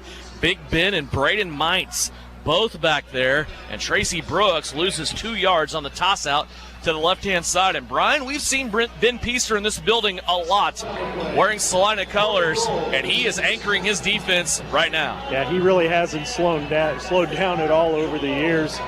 One of those guys that, you need a big play, and he's going to step up. Definitely a leader and one that, I'm not going to admit, you love to have him on your team, but, boy, he's like a New York Yankee. You just despise him when he gets on the pinstripes. You would love to have him on your team, but if he's not, you still kind of watch your back and go, I can really respect and fear that guy. 30 seconds. So Salina's going to take a timeout. They're going to talk about this 4th down and goal here. They've been backed up after a couple of plays. Back to the 6.5 yard line by Ben Peaster and company. And they're going to talk about what they want to do here on 4th down. Maybe the kind of mild injury that we think of to Jimmy Allen is impacting this call a little bit. I don't know, Russ. What do you think? Yeah, he seems to be still okay on his extra points. He's been pretty solid after he missed that first one when he hasn't had a bad snap where he can actually kick it. But I don't know. Something makes me think that Coach just kind of wants to go here. Let's put 6 on the board and go up 30+. 4:33 left to play. Ryan. Well, I was just going to say, keep in mind the coaching staff that you've got on the other side of this football.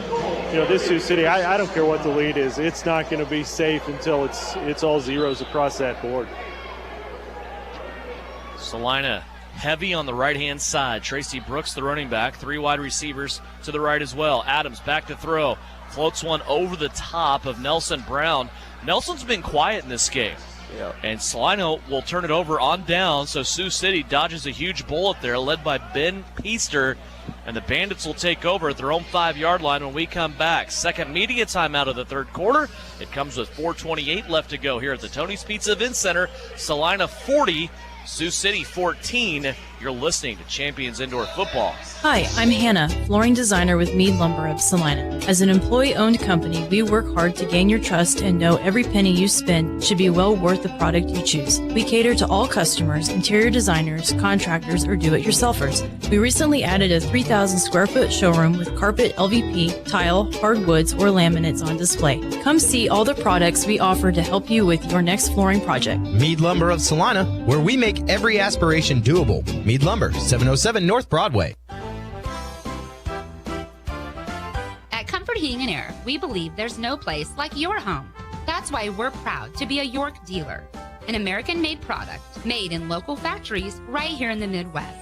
So you know the quality of our products are best in class. And with your investment in a new HVAC system for your home, you're helping our local economy. Call for your free replacement quote today with locations in Salina and Clay Center. Comfort Heating and Air, the company that cares. The Liberty plays here. Salina's sports station is KINA. 40-14 our score. 4:28 left to go here in the third quarter. Maybe one of the best on-field promotions I've seen during indoor football. A couple of inflatables out there. It appears as if these clowns are doing handstands, but obviously they're not. It's still very entertaining, Brian. I don't. If you're watching on YouTube, great entertainment. If you're not, you don't have to worry about the nightmares tonight. I'm just floored.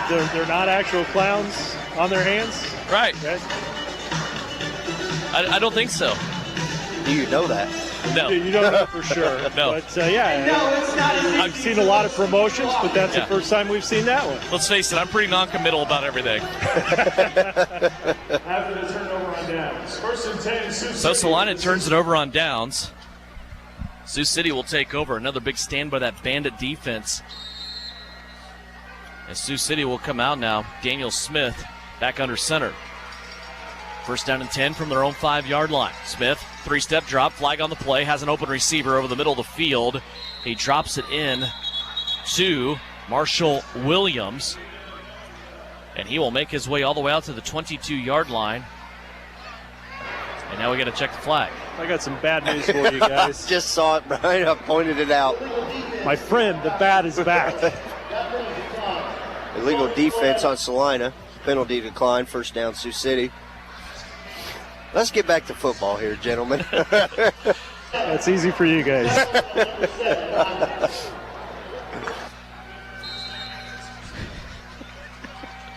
First down after the illegal defense on Salina. Here comes Sioux City. Now Jeff Mack is doing his best to step into the role of Fred Bruno. And Jeff Mack will take the sweeping end around from left to right. Come right behind the center and get the handoff from Daniel Smith. Jeff Mack all the way to the 16-yard line. They're actually going to spot him at the 17, but it's still a 1st down for Sioux City and a big chunk of yardage for this Bandit offense. Yeah, Jeff Mack just having a great game. You know, we've called his name a lot. I don't know what his average, what his yards is, but, you know, Sioux City seem to be going to him heavy right now. He reminds me a lot of Tracy Brooks. Yes. Really stacked up guy, fast, can get there, has great vision. And he is one of those guys in the league, man, you just hate to tackle. Here's a dump off now to Cass. He's in the middle of the field. He's going to take 7 yards off the pass from Daniel Smith. And now a 2nd down and 3 coming up here for the Sioux City Bandits as they move it deeper into Salina territory. Line of scrimmage now at the 12-yard line. Yeah, they just move it down the field. You don't see Sioux City so much, a lot going deep shots down the field, just, you know, nickel and diming you left and right, just little chunk plays. Under 3 minutes left to play. Sioux City 2nd down and 4. Here's the give. Straight ahead to Cass. He has to shake off a defensive lineman. Actually, that's linebacker Dontre Matthews right away. Cass is still going to plunge ahead, though, before he is taken down by Rusty Becker and Eddie Hamilton for a gain of 1. And that'll bring up 3rd down and 4. Right now, it's going to be Hamilton on the left-hand side. Becker at defensive tackle. It looks like Shaq Bradford on the right-hand side. So Latimer and Taylor, 2 of the best defensive ends in the league, really haven't played a lot tonight. Yeah. 2:19 left to go. Big play here. 3rd and 4 for the Bandits. Heavy on the right-hand side, 3 wide receivers. Smith looks that way, and it's going to be in and out of the hands of the intended receiver for the Bandits that time. It's William Johnson. And 4th down coming up. Yeah, thrown into heavy traffic right there. Anybody really could have had a shot at it. Not sure if 2 receivers were not on the same page there or not, but nonetheless a big 4th down here to close out as we get 2 minutes to go in the 3rd. Definitely looked like a crowded route, didn't it, with 2 receivers in the same area. 4th down for Sioux City. They need 4 yards to keep this drive alive. Smith back to pass, goes to the end zone. It's batted away at the last second by Isaiah Barfield. Isaiah came in over the top of the receiver. He knocked it to the ground, intended that time for William Johnson. And the Liberty will take over. And we have seen a great expedition of defense by both of these teams. Yeah, just like you said, both teams really playing excellent defense in the secondary. And it looked like Sioux City, you know, he was open there for a minute, kind of got into him. And Isaiah, you know, just able to jump in and knock it down at the last minute as they turn it over on downs here.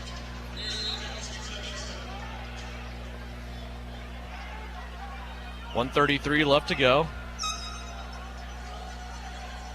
Sioux City on defense now. Here comes Dominic Carson, a little sidestep, and DC all the way out for 1st down yardage. It's a gain of 10 as we enter almost the last minute of the 3rd quarter.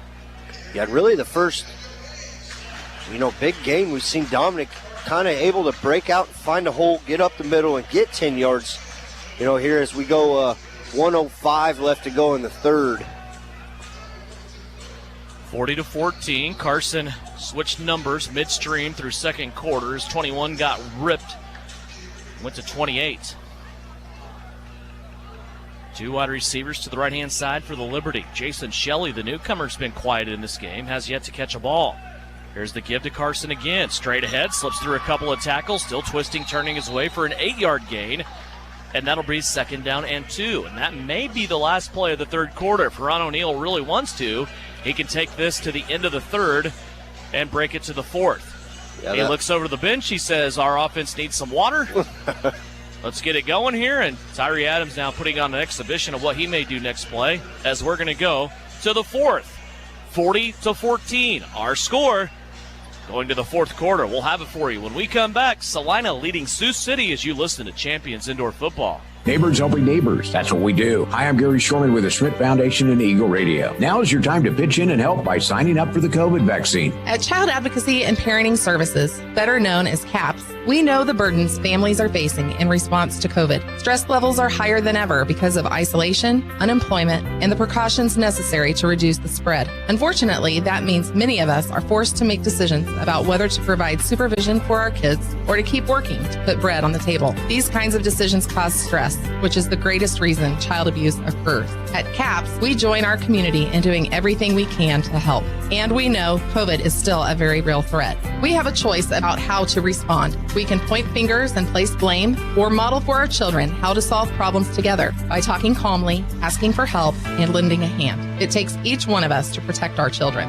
As workers in child welfare and licensed child care, our staff members have registered for their vaccine. We hope you will too. Find out more at salinapost.com. Get the shot. It means a lot. Think about the word precision. Precision represents quality and the fact of being exact and accurate. Isn't that what you want when it comes to electrical? Precision Electrical Contractors in Salina brings exact and accurate quality to electrical jobs in central Kansas since 2003. Precision Electric's focus on quality and performance, combined with their experience and dedication, creates a winning set of finished products which saves their customers money. Don't rely on so-so electrical. Visit the team at Precision Electrical Contractors. Online at pecsalina.com.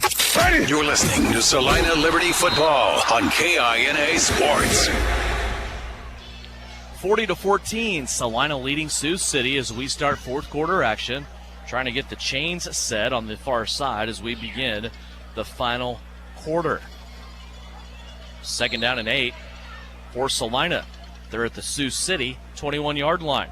Tyree Adams asks for the shotgun snap. He'll pitch it out to Dominic Carson, who slams on the brakes, now surges ahead, and this will be an interesting call for the official, Russ, on that far side wall. Carson looked like he moved the pile for the first down. They're going to give him the 20, but still a little bit short. Yeah, still a little bit short there. And, you know, on the indoor game, it's kind of hard.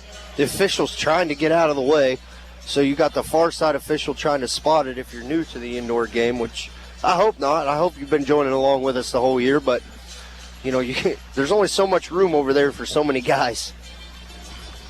Well, at least the wall didn't break. No, last week we saw it break 3 or 4 times. Ooh, that's dangerous up there. 40-14 here. Salina looking to convert a 3rd and inches. They pitch it out again to Dominic Carson. Now everybody trying to get out of the way, and Carson's going to lose about 9 yards. Oh. He goes all the way back to the 21-yard line. He was trying to make something happen, but lost a boatload of yardage. And now an interesting situation for Ron O'Neill as his 3rd and 1 just turned into a 4th and 10. Yeah, and it appears keeping the offense on the field. Like we talked about, I don't know if Jimmy Allen's hampered leg is calling into that, because earlier in the year we would have seen Jimmy come out a few times, you know, and try this long field goal.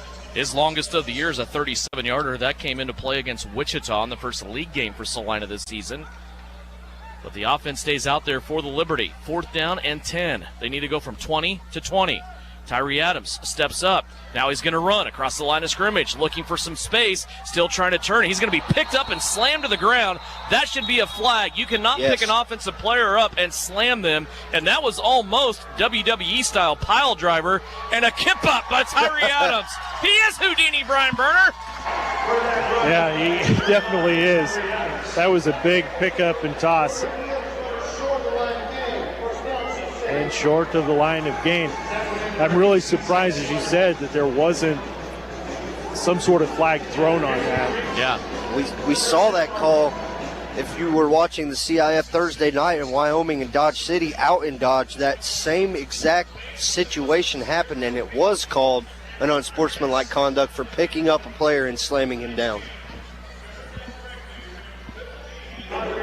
The worst part was, at least from my perspective, and I was trying to look through some players, but it looked like he kind of went down and was tossed down back on his shoulder blades towards his neck. So 13 minutes left to go. Sioux City takes over now at their own 20-yard line. Little screen out to Cass on the left-hand side. He will cross the midfield stripe, move it to the Salina 23-yard line. It's a gain of 7 on first down. That'll bring up a 2nd down and 3. Yeah, and Cass seems to be the favorite target of Smith here in the whole game, really. Out playing wide receiver in this formation. Jeff Mack is the running back. Now he splits out. Total of 4 wide receivers. Smith wants to take off and run. Trips across the 20-yard line, gets a first down for the Bandits. Yeah, he did not want to take a shot right there from that secondary, Salina, so he just got down, got the first down. We'll just go to the next play. Keep it tuned into postgame. We'll talk to Haran O'Neal on the field, get his thoughts about this contest. And a bye week looming for the Salina Liberty. Their first one of the season. Still some business to take care of, though, with Daniel Smith under center for the Bandits with a first down and 10. He'll turn, hand it off to Jeff Mack, and he will be corralled in the backfield by the former Cyclone, Jake Latimer. The old Diesel came in, and he was able to take down a former teammate for a 4-yard loss. Yeah, really one of the first negative plays we've seen Jake have tonight is, they've kind of been rotating those 5-6 guys in at the front line. It's good to see Jake, the old veteran of the CIF, get in there and make a play. You know what's terrifying in the fourth quarter? A fresh Jake Latimer. Yeah. 2nd down and 14 now for the Bandits. They've been moved all the way back to their 23-yard line. Snap back to Smith. Little crossing route's going to be complete, and a gain of 4 on the play, and a big, big hit by Naquan Thomas. Yeah, Naquan coming up, making a huge hit there, and once again, Jake Latimer getting pressure. Like you said, there's nothing scarier than a fresh Jake Latimer. We didn't really see him hardly at all in that third quarter. Or Travis Taylor, and they're both out there right now. As we talked about, Peaster and also Claude Davis for Sioux City. They're number 1 and number 2 coming into this game in quarterback sacks, but the Liberty as a team lead the league in quarterback sacks. 3rd down and 10. Bandits flood the right-hand side, 3 wide receivers. Smith looks away, wants to go naked to the left-hand side on a screen play. That's going to go to Kamal Cass, and he will be taken down after a 4-yard gain. That'll leave a 4th down and 6 now for the Bandits to try to pick up a first down to keep this drive alive. Yeah, and see what Salina's defense can do here as Sioux City's going a lot of quick routes. You see Cass catching a lot, Jeff Mack catching a lot, quick out routes, and Salina been able to make the tackle. So we'll see here what can happen on this 4th down. 10-12 left to play. Big 4th down for Sioux City. They need to get inside the 9-yard line to keep this drive alive. All 3 receivers across the line of scrimmage pre-snap, no flag, and they're going to play it out for a completion. This is to Zach Eli, and Eli really quiet here lately. He had a big first half, but he was able to make that catch. Actually, that might have been Braden Mines. That's exactly who I thought it was, Braden Mines. And, kind of just floated over there on the far side of the field and just come back to the ball and come wide open. And Salina's not able to get enough pressure. Bandits looking to stay alive. 1st down and goal now at the 4. They'll put Jeff Mack out on the right-hand side. Mines and Eli to the left. Fumble on the play. Loose ball. There's going to be a flag down. Salina did recover as Rusty Becker threw the quarterback down, and they're going to say procedure against Sioux City, so that play never happened, blowing the play dead. Brian, field level, the Sioux City offense getting the ball down the field and threatening to score. They are, I kind of wonder how much is Salina kind of holding back a little bit right now. But as you mentioned, Sioux City's doing a great job. They're going through, they're getting some of those short passes out to the outside. Their line is stepping up. But is it a little too late? 1st down and 9, we shall see. 9:13 left to go here in the 4th quarter. 2 wide receivers right-hand side over the middle. It's going to be caught and wrestled away. There he is again, Mr. Swiss Army knife for the Sioux City Bandits. It's Braden Mines He basically was in a struggle with a defensive back for the Liberty for that reception. He won and took it into the end zone for a Sioux City touchdown. Yeah, and give credit to Daniel Smith right there, just threading the needle and put it where only Mites was really the only one that could have had it, or else it was going to fly out the back of the end zone. So a great play there by Sioux City. 40-20. Now a 2-point conversion looming here on the attempt for the Bandits.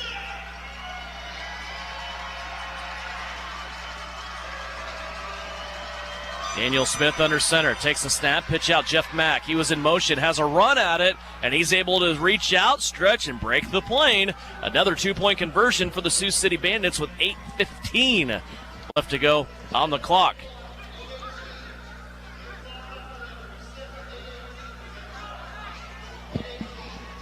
Sounds like they're going to put a couple seconds back on the clock here. Shouldn't we have a media timeout? Well, you would think, but we've only had 5 games to figure out media timeouts here, so, and it looks like maybe we're going to get one. I don't know what he's doing. Yep, look at that. There it is. Devin, you called it. We have a media timeout to talk about the media timeout, then we'll take a media timeout. 4:22 left to go, or excuse me, 40-22. 8:18 left to go. Here's a media timeout as you listen to Champions Indoor Football.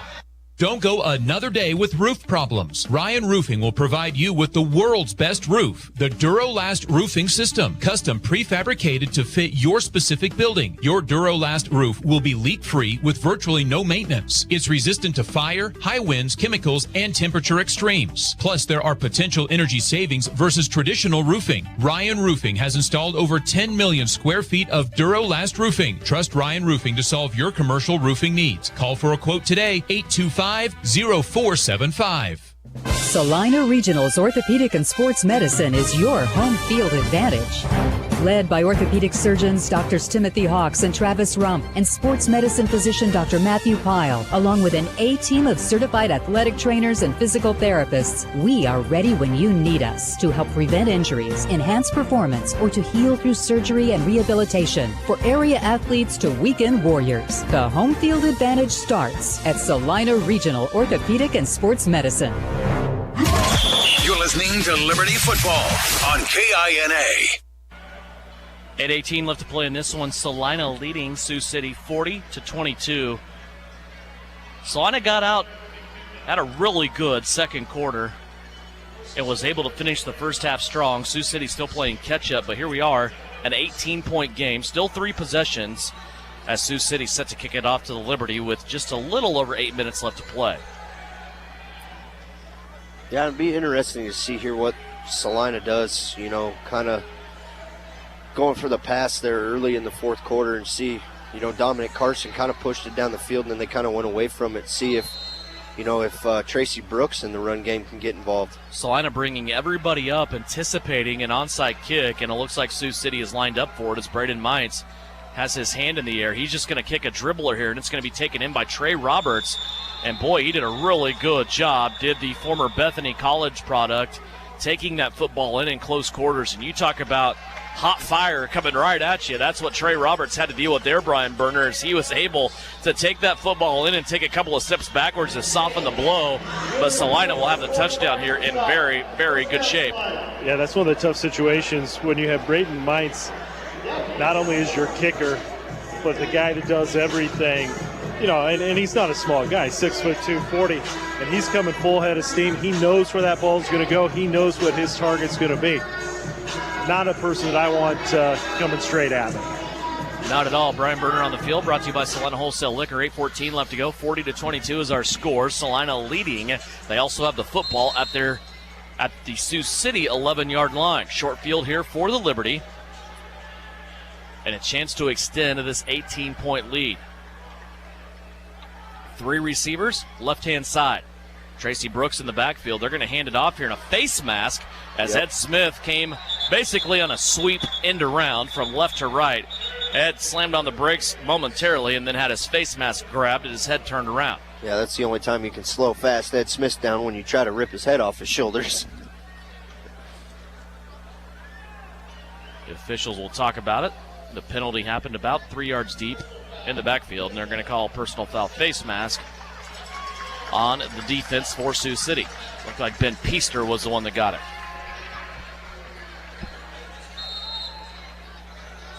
So that'll take another down and also chew up a bunch of clock here as Salina goes half the distance to the goal, sitting just outside of the 5-yard line between the 5 and the 6. They can take this all the way down to the 7.5-minute mark before they snap it again. We'll see what happens here if Salina just tries to punch it in as they go empty backfield. 2 receivers on each side. Tyree Adams with the fake, wants to run it, and he will be taken back as he tried the right-hand side. And on the tackle that time for Sioux City was Fardan Allen. And a gain of a couple on the play for Tyree Adams. It'll be 2nd down and goal from the 4. And really the first time this year that Salina's seen Tyree Adams take this many hits in one game that I can recall. Yep, absolutely. Kelvin McCoy, Nick Bittinger have been the center and right tackle respectively for every single game. James Tabor's done a really good job over the last 2 games as Salina will threaten the end zone and score here with Tracy Brooks.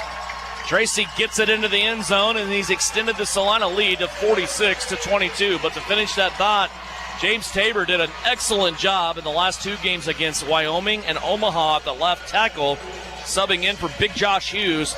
Hughes back, though, at left tackle for tonight's game as that offensive line doing its job on that play there by Tracy Brooks, who scores his 2nd touchdown of the night.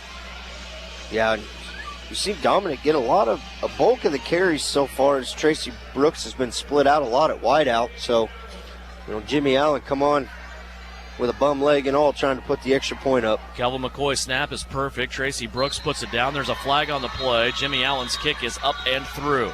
Yeah, he's hurting bad. I don't know if he got ran into right there. Legal defense against Sioux City. Why would you have to retry that? Did he miss it? Did I miss that there? The kick was good. The kick was good, so I think Salina will go ahead and take the result of the play. There you go. It's kind of like a media timeout. You don't know when you're going to get it. It's really... Yeah, but Jimmy still, he told Brian Berger down there that he was going to gut it out and try to play, but that kick right there really hampered him. Because he's down there talking to the officials. Brian? Yeah, I think it's just a situation, I couldn't tell if he got hit on his follow-through or not that time, but I think it's a situation. There's going to be one person that's excited to see a bye week next week. Yes. That's got to be Jimmy. And that comes at a good time, too, Brian, because not only have they played 4 league games now in a row, they also had the non-league game with Arlington in there as well. And it's been pretty much mini camp, get ready to play, non-league game, go into the league game. There hasn't been a break for these guys. They've been at it since March when they could first legally practice and work out. They need a break. There's no doubt about that, especially after spending an extra amount of time on the bus last week going to Gillette with the snowstorm and everything that they had to deal with on that trip. Yeah, and really, you talk about it. It was the first road trip for Salina, the first time they've been away from the T-PEC, but they go the farthest away in the league that you can go to within the issues and the battles that they ran into on the way up there, backtracking and getting up there. So, yeah, this bye week will come at a great time for Salina. 6:08 left to play in this one, 47-22. Jimmy Allen will kick it off as back deep, Jeff Mack along with Xavier Spann for the Sioux City Bandits. Jimmy's got his hand in the air. Puts his foot into this one. It's a good kick. It's going to go all the way to the end zone. And Xavier Spann is going to escort it over the wall. And this will be an interesting call by the official. Brian, what you got it down there? To me, it looked like there was contact that he touched the ball before it went over. They say otherwise. Yeah, just when you thought you knew what was going on. Yeah, so much for my vantage point right here. Coach O'Neill out stating the same thing. I mean, it sure did look like he reached up and took a handle on it right there, but, Jimmy, give him some credit, Brian called it not bad for an old guy. Ron O'Neill not going to argue that call a lot. Up 47-22, just looking to get out of here without injuries. We have 6 minutes left to go. Sioux City back on the field. Here's the snap back to Smith. Here comes Shaq Bradford. And he's going to force a pass incomplete over the middle of the field as the former K-Dub Coyote, was breathing down the back of the neck of Daniel Smith. Yeah, and this puts Sioux City in a place where, you watch a lot of film on Sioux City, and they don't throw the ball a lot down the field. And they're in a predicament right now with 5:30 to go in the game, down 20-plus points, that they have to put the ball in the air. 2nd down and 10 from the 25-yard line. It's Bradford, Becker, Taylor, the front three for Salina. Smith steps up, still looking. Finally lets it go over the middle of the field, and it's knocked out of there by Isaiah Barfield. Isaiah has played a really good game tonight. We expect big things out of him all the time, but he's lived up to it tonight. Yeah, you don't call his name a lot in a game like this where he's the only safety back because they move D-Trey up. They run the ball a lot, but he's just around the ball all the time and just a leader out there in the secondary. 4:52 left to go. 3rd down and 10 now for Sioux City after they've come up empty on the first 2 downs. Smith under pressure again. Has to let one go. It's behind Jeff Mack, and they're on covers with Brayshawn Stewart. And now 4th down and 10 coming up for the Bandits. And like I said earlier, you can tell Sioux City doesn't feel comfortable dropping back and throwing the ball like this as much as they have to now. And Brayshawn Stewart, other than that early pass interference penalty, did a really good job over there with his first action in league play. And Isaiah Barfield's going to limp off. Eddie Hamilton coming out to assist him. And Tracy Brooks now will come on at defensive back. Isaiah tried to gut out that last play after knocking the football away on the previous play, but just can't do it anymore. Here's a screen pass out to the right-hand side to Cass. Kamal will try to get to the first down stick, and he cannot make it there as he is going to be a yard short. And that will be a turnover on down. Salina will take over. Yeah, just a great play over there, knowing the defense, knowing where the sticks were at, kind of grabbed him, held him up, and got him out of bounds before he could get to the first down. Brian, we talk about it once in a while, but I don't think we give it enough attention when you look at these game day rosters. 21 active players. When you have guys like Tracy Brooks, when we look at the other side of the ball, you look at guys like Braden Mines for Sioux City. These guys that can do anything are really valuable pieces to your roster. Yeah, they definitely are. It's, being able to adapt. And, I think Coach O'Neill does such a great job of building his lineup to where he knows what potential moves he might have to make in crucial and crazy situations. 3.5 minutes left to go. Here's a snap back to Tyree Adams. He's looking to pass. Waheem Bird, that's his first catch of the day. He'll get 8 yards and make it 2nd down and 2 coming up. Yeah, interesting call there. You don't know. You never know what Coach O's going to do. Try to put more points on the board, or just run it down and try to get everybody out of here, out of harm's way. Yes, but Salina's ability to run the football against this Sioux City defense has been limited tonight. Yes, you're exactly right. And you know they're going to sell out for the run because you might be trying to run clock. I get it. Yeah.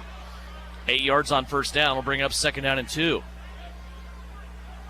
From the 24, Tyree Adams back to pass. Goes to the right-hand side. Looks like he was looking for Waheem Bird again, and he does have him. 5-yard gain that goes across the midfield stripe into Sioux City territory at the 22-yard line, where it's a Salina first down. 2:34 left to go. Yeah, just keep the clock running. It's really the big thing for Salina right now. Just keep the clock running and, get everybody out of here uninjured. New set of downs for Salina. Kelvin McCoy will grab that football. The center will snap it back left-handed style from the 21-yard line. Tyree Adams has it. Looks left, little screen play out to Tracy Brooks. Tracy has it at the 20, 15, 10, 5, touchdown, Liberty. Tracy Brooks from 21 yards away, able to split the defense and go in for his 3rd touchdown of the night. He saw Fast Ed Smith with 3 touchdowns, and he didn't want to let Ed Smith get away with that. Tracy now with 3 touchdowns of his own. Yeah, just a beautiful screenplay that Tyree held it to the last minute, sprung it out as he ran right into your lap, Brian. He was coming this direction, full head of steam. 53 points now on the board, chance to make it 54. And correct me, guys, but Salina, I believe, averaged about 52.5 so far this season. Yep. Henry Livingston down on the field, he was kind of in that Tracy Brooks run. He went down early, but then came back out and tried to get away from there, but now down in the end zone. Now he's going to jog off on his own accord. So good to see Henry Livingston leaving the field on his own jog here. 2:07 left to go. 53-22 now the score, and we have an extra point pending from Jimmy Allen. Kelvin McCoy again, the long snapper, rolled tonight. Back to Tracy Brooks as Jimmy Allen awaits the presentation for his kick. Good snap. Brooks bobbled it, though, and now he's going to be looking for somewhere to go. He drops the snap again. Jimmy, get out. Now the ball loose, and Sioux City's going to return it. Sioux City's going to get some free points here as Tracy Brooks mishandled the snap from Kelvin McCoy. It was a good snap from Kelvin, and Brooks mishandled it, but then picked it up and dropped it again. And a couple of points there for Sioux City on the return as they put up 2, now 53-24. Brian, what'd you see there? That was weird. Yeah, I couldn't see, the snap. All I saw was Tracy kind of popped up real quick and looked for something to go to. No one really anticipated the situation where they were breaking free. You had one of the linemen who was kind of in the middle, but trying to make something out of nothing. Fortunately for Salina, it doesn't, the game is not in question. But I think those are some of the mistakes that will haunt Coach O'Neill, and he'll try to correct, because 3 weeks from now when Salina goes up to Sioux City, it's going to be a totally different ball game. And if I'm in Sioux City, get out there because it's going to be a fun game to watch. May 15th, it's a Saturday. Salina will visit Sioux City and Tyson Event Center. Just always a great place to go play at. And I'm going to tell you, just knowing this series. Yep. And they've been around. Salina's been playing indoor football for a little while, not as long as Sioux City. This game will be nothing like the one we see on May 15th. It'll be completely opposite. Yes. So it's going to, like I said, in the pregame, this is the first game of 3 between these two teams. And I almost feel like we're in a 3-game series for first place in the league. I know it's very, very early, but we'll see how it all plays out. I'm sure other teams will get on track and figure it out. And yeah, Wyoming's starting to play good after we went up there last. Salina went up there last big win and Dodge Thursday night. Well, we'll see. That's the next game for the Salina Liberty. Will be in Dodge City. That's coming up on Mother's Day, May 9th. It's a 3 o'clock game. Salina will be coming off of a bye week, which looks like, injury-wise, they will definitely cherish that. Kickoff goes out of bounds, so Sioux City will come out and take over at their own 25-yard line. Go back to Brian's point earlier about what Salina's averaging in game, 51.3 points a game so far this year, so they have surpassed that, so their average will stay number 1 in the CIF. And isn't it funny, it was the offense that we weren't sure about. Didn't know who the quarterback was. Right. We were short on wide receivers. Offensive line, Kelvin McCoy's back. Don't know anybody else that's playing. The defense was going to carry Salina. Was going to carry us. And then Salina's averaging 52 points a game through now 5 games. Ron O'Neill is a genius. There's no doubt about that. Clock at 1:48. Sioux City yet to snap it here to start this drive. Pass out to the left. Trey Roberts missed the tackle, but hit from behind is Braden Mintz by Rusty Becker. I'm not sure that's something you want to try repeatedly. Yeah, no. You get Rusty Becker coming downhill at you. It's a scary situation as the clock is ticking down slowly at 1:20 to go in the 4th. Rusty Becker, 290 pounds, and he runs like a linebacker. Every bit of 290 pounds. Solid. 2nd down and 4 for the Bandits. Football setting at the 18-yard line as we approach the 60-second warning. Smith back to pass, under pressure, hit as he throws, unloads it, has it complete to the right-hand side. Marshall Williams on the catch, and that will bring us to the 1-minute warning. 60 seconds to go. Sioux City has the football. Salina has the lead. Liberty 53, Bandits 24. You're listening to Champions Indoor Football. While there are many reasons to visit the beautiful community of Marquette, Kansas, Smoky Valley Distillery offers a new one. Made with the finest Kansas ingredients, including the refreshing sandstone filtered water of the nearby Kiowa Aquifer, these handcrafted spirits capture the heart and soul of central Kansas and a taste of the Smoky Valley. Ask your local liquor store for Smoky Valley Distillery's Kansas-born products today. The name is JJ Lawn Care, but don't let the name fool you. It's not just lawns they care about, it's their customers. JJ Lawn Care is a locally owned business that works with people in and around Salina on more than just lawns. The spring season is here, and now's the time to act for a healthy, lush lawn. Call now for a free estimate on a 4 or 6 step program. Let JJ Lawn Care come to the rescue for your fescue. Give them a call today, 820-7728. JJ Lawn Care, caring for more than just your lawn. Liberty plays here. Salina's sports station is KINA. 1 minute left to go. Salina Liberty leading the Sioux City Bandits 53-24. Looking forward to our next broadcast of Liberty football. It'll come your way on Sunday, May 9th. It will be a 3 o'clock kickoff, a 2:30 pregame from Dodge City as Salina takes on the Dodge City Law for the first time this season after a bye week next week.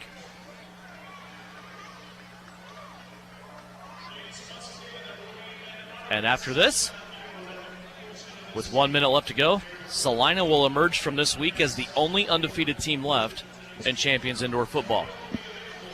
Yeah, and this would be the first of 3 meetings, like you said. And, you know, there's still a long way to go, but it very well could possibly be the first of 4. Under center, Daniel Smith checks his play clock. He's back to pass, fakes the pitch out. Now he's going to go out in the flat, and a pass that is complete for about a gain of 2 yards. That'll get that clock going again. 47 seconds left and rolling. Keep it tuned right here in postgame. We'll go down on the field to Brian Berner. He will have head coach Haran O'Neill for postgame comments. And also for a full wrap of today's game and full stats, check in later tonight on SalinaPost.com. Roll out by Smith, middle of the field, and a big hit once again by Naquan Thomas. Naquan's played well tonight for the Liberty at that linebacker spot. Yeah, he's had a great game coming up, making some big hits, and you know, try to keep him out of the end zone here. A little moral victory for this defense per se, with 9 seconds left. Will most likely be the last play of the game. Game clock down to 4. Smith with the snap. Right tackle moved. No flag on the play, and it's going to be incomplete anyway, and that'll be the end of your contest. Salina defends their home field, and with 4 of the first 5 games at home, the Liberty did what they had to do. They come away out of those first 5 games undefeated and a perfect 5-0. Salina hands Sioux City their first loss of the season. The Bandits dropped to 3-1 after a 53-24 victory. Salina wins it to remain undefeated as you've listened to Champions Indoor Football. Don't go another day with roof problems. Ryan Roofing will provide you with the world's best roof, the Durolast Roofing System, custom prefabricated to fit your specific building. Your Durolast roof will be leak-free with virtually no maintenance. It's resistant to fire, high winds, chemicals, and temperature extremes. Plus, there are potential energy savings versus traditional roofing. Ryan Roofing has installed over 10 million square feet of Durolast roofing. Trust Ryan Roofing to solve your commercial roofing needs. Call for a quote today, 825-0475. Time now for the Liberty postgame show on KINA. Stick around for the game recap, final stats, and reaction from the coach. This is Liberty football on KINA.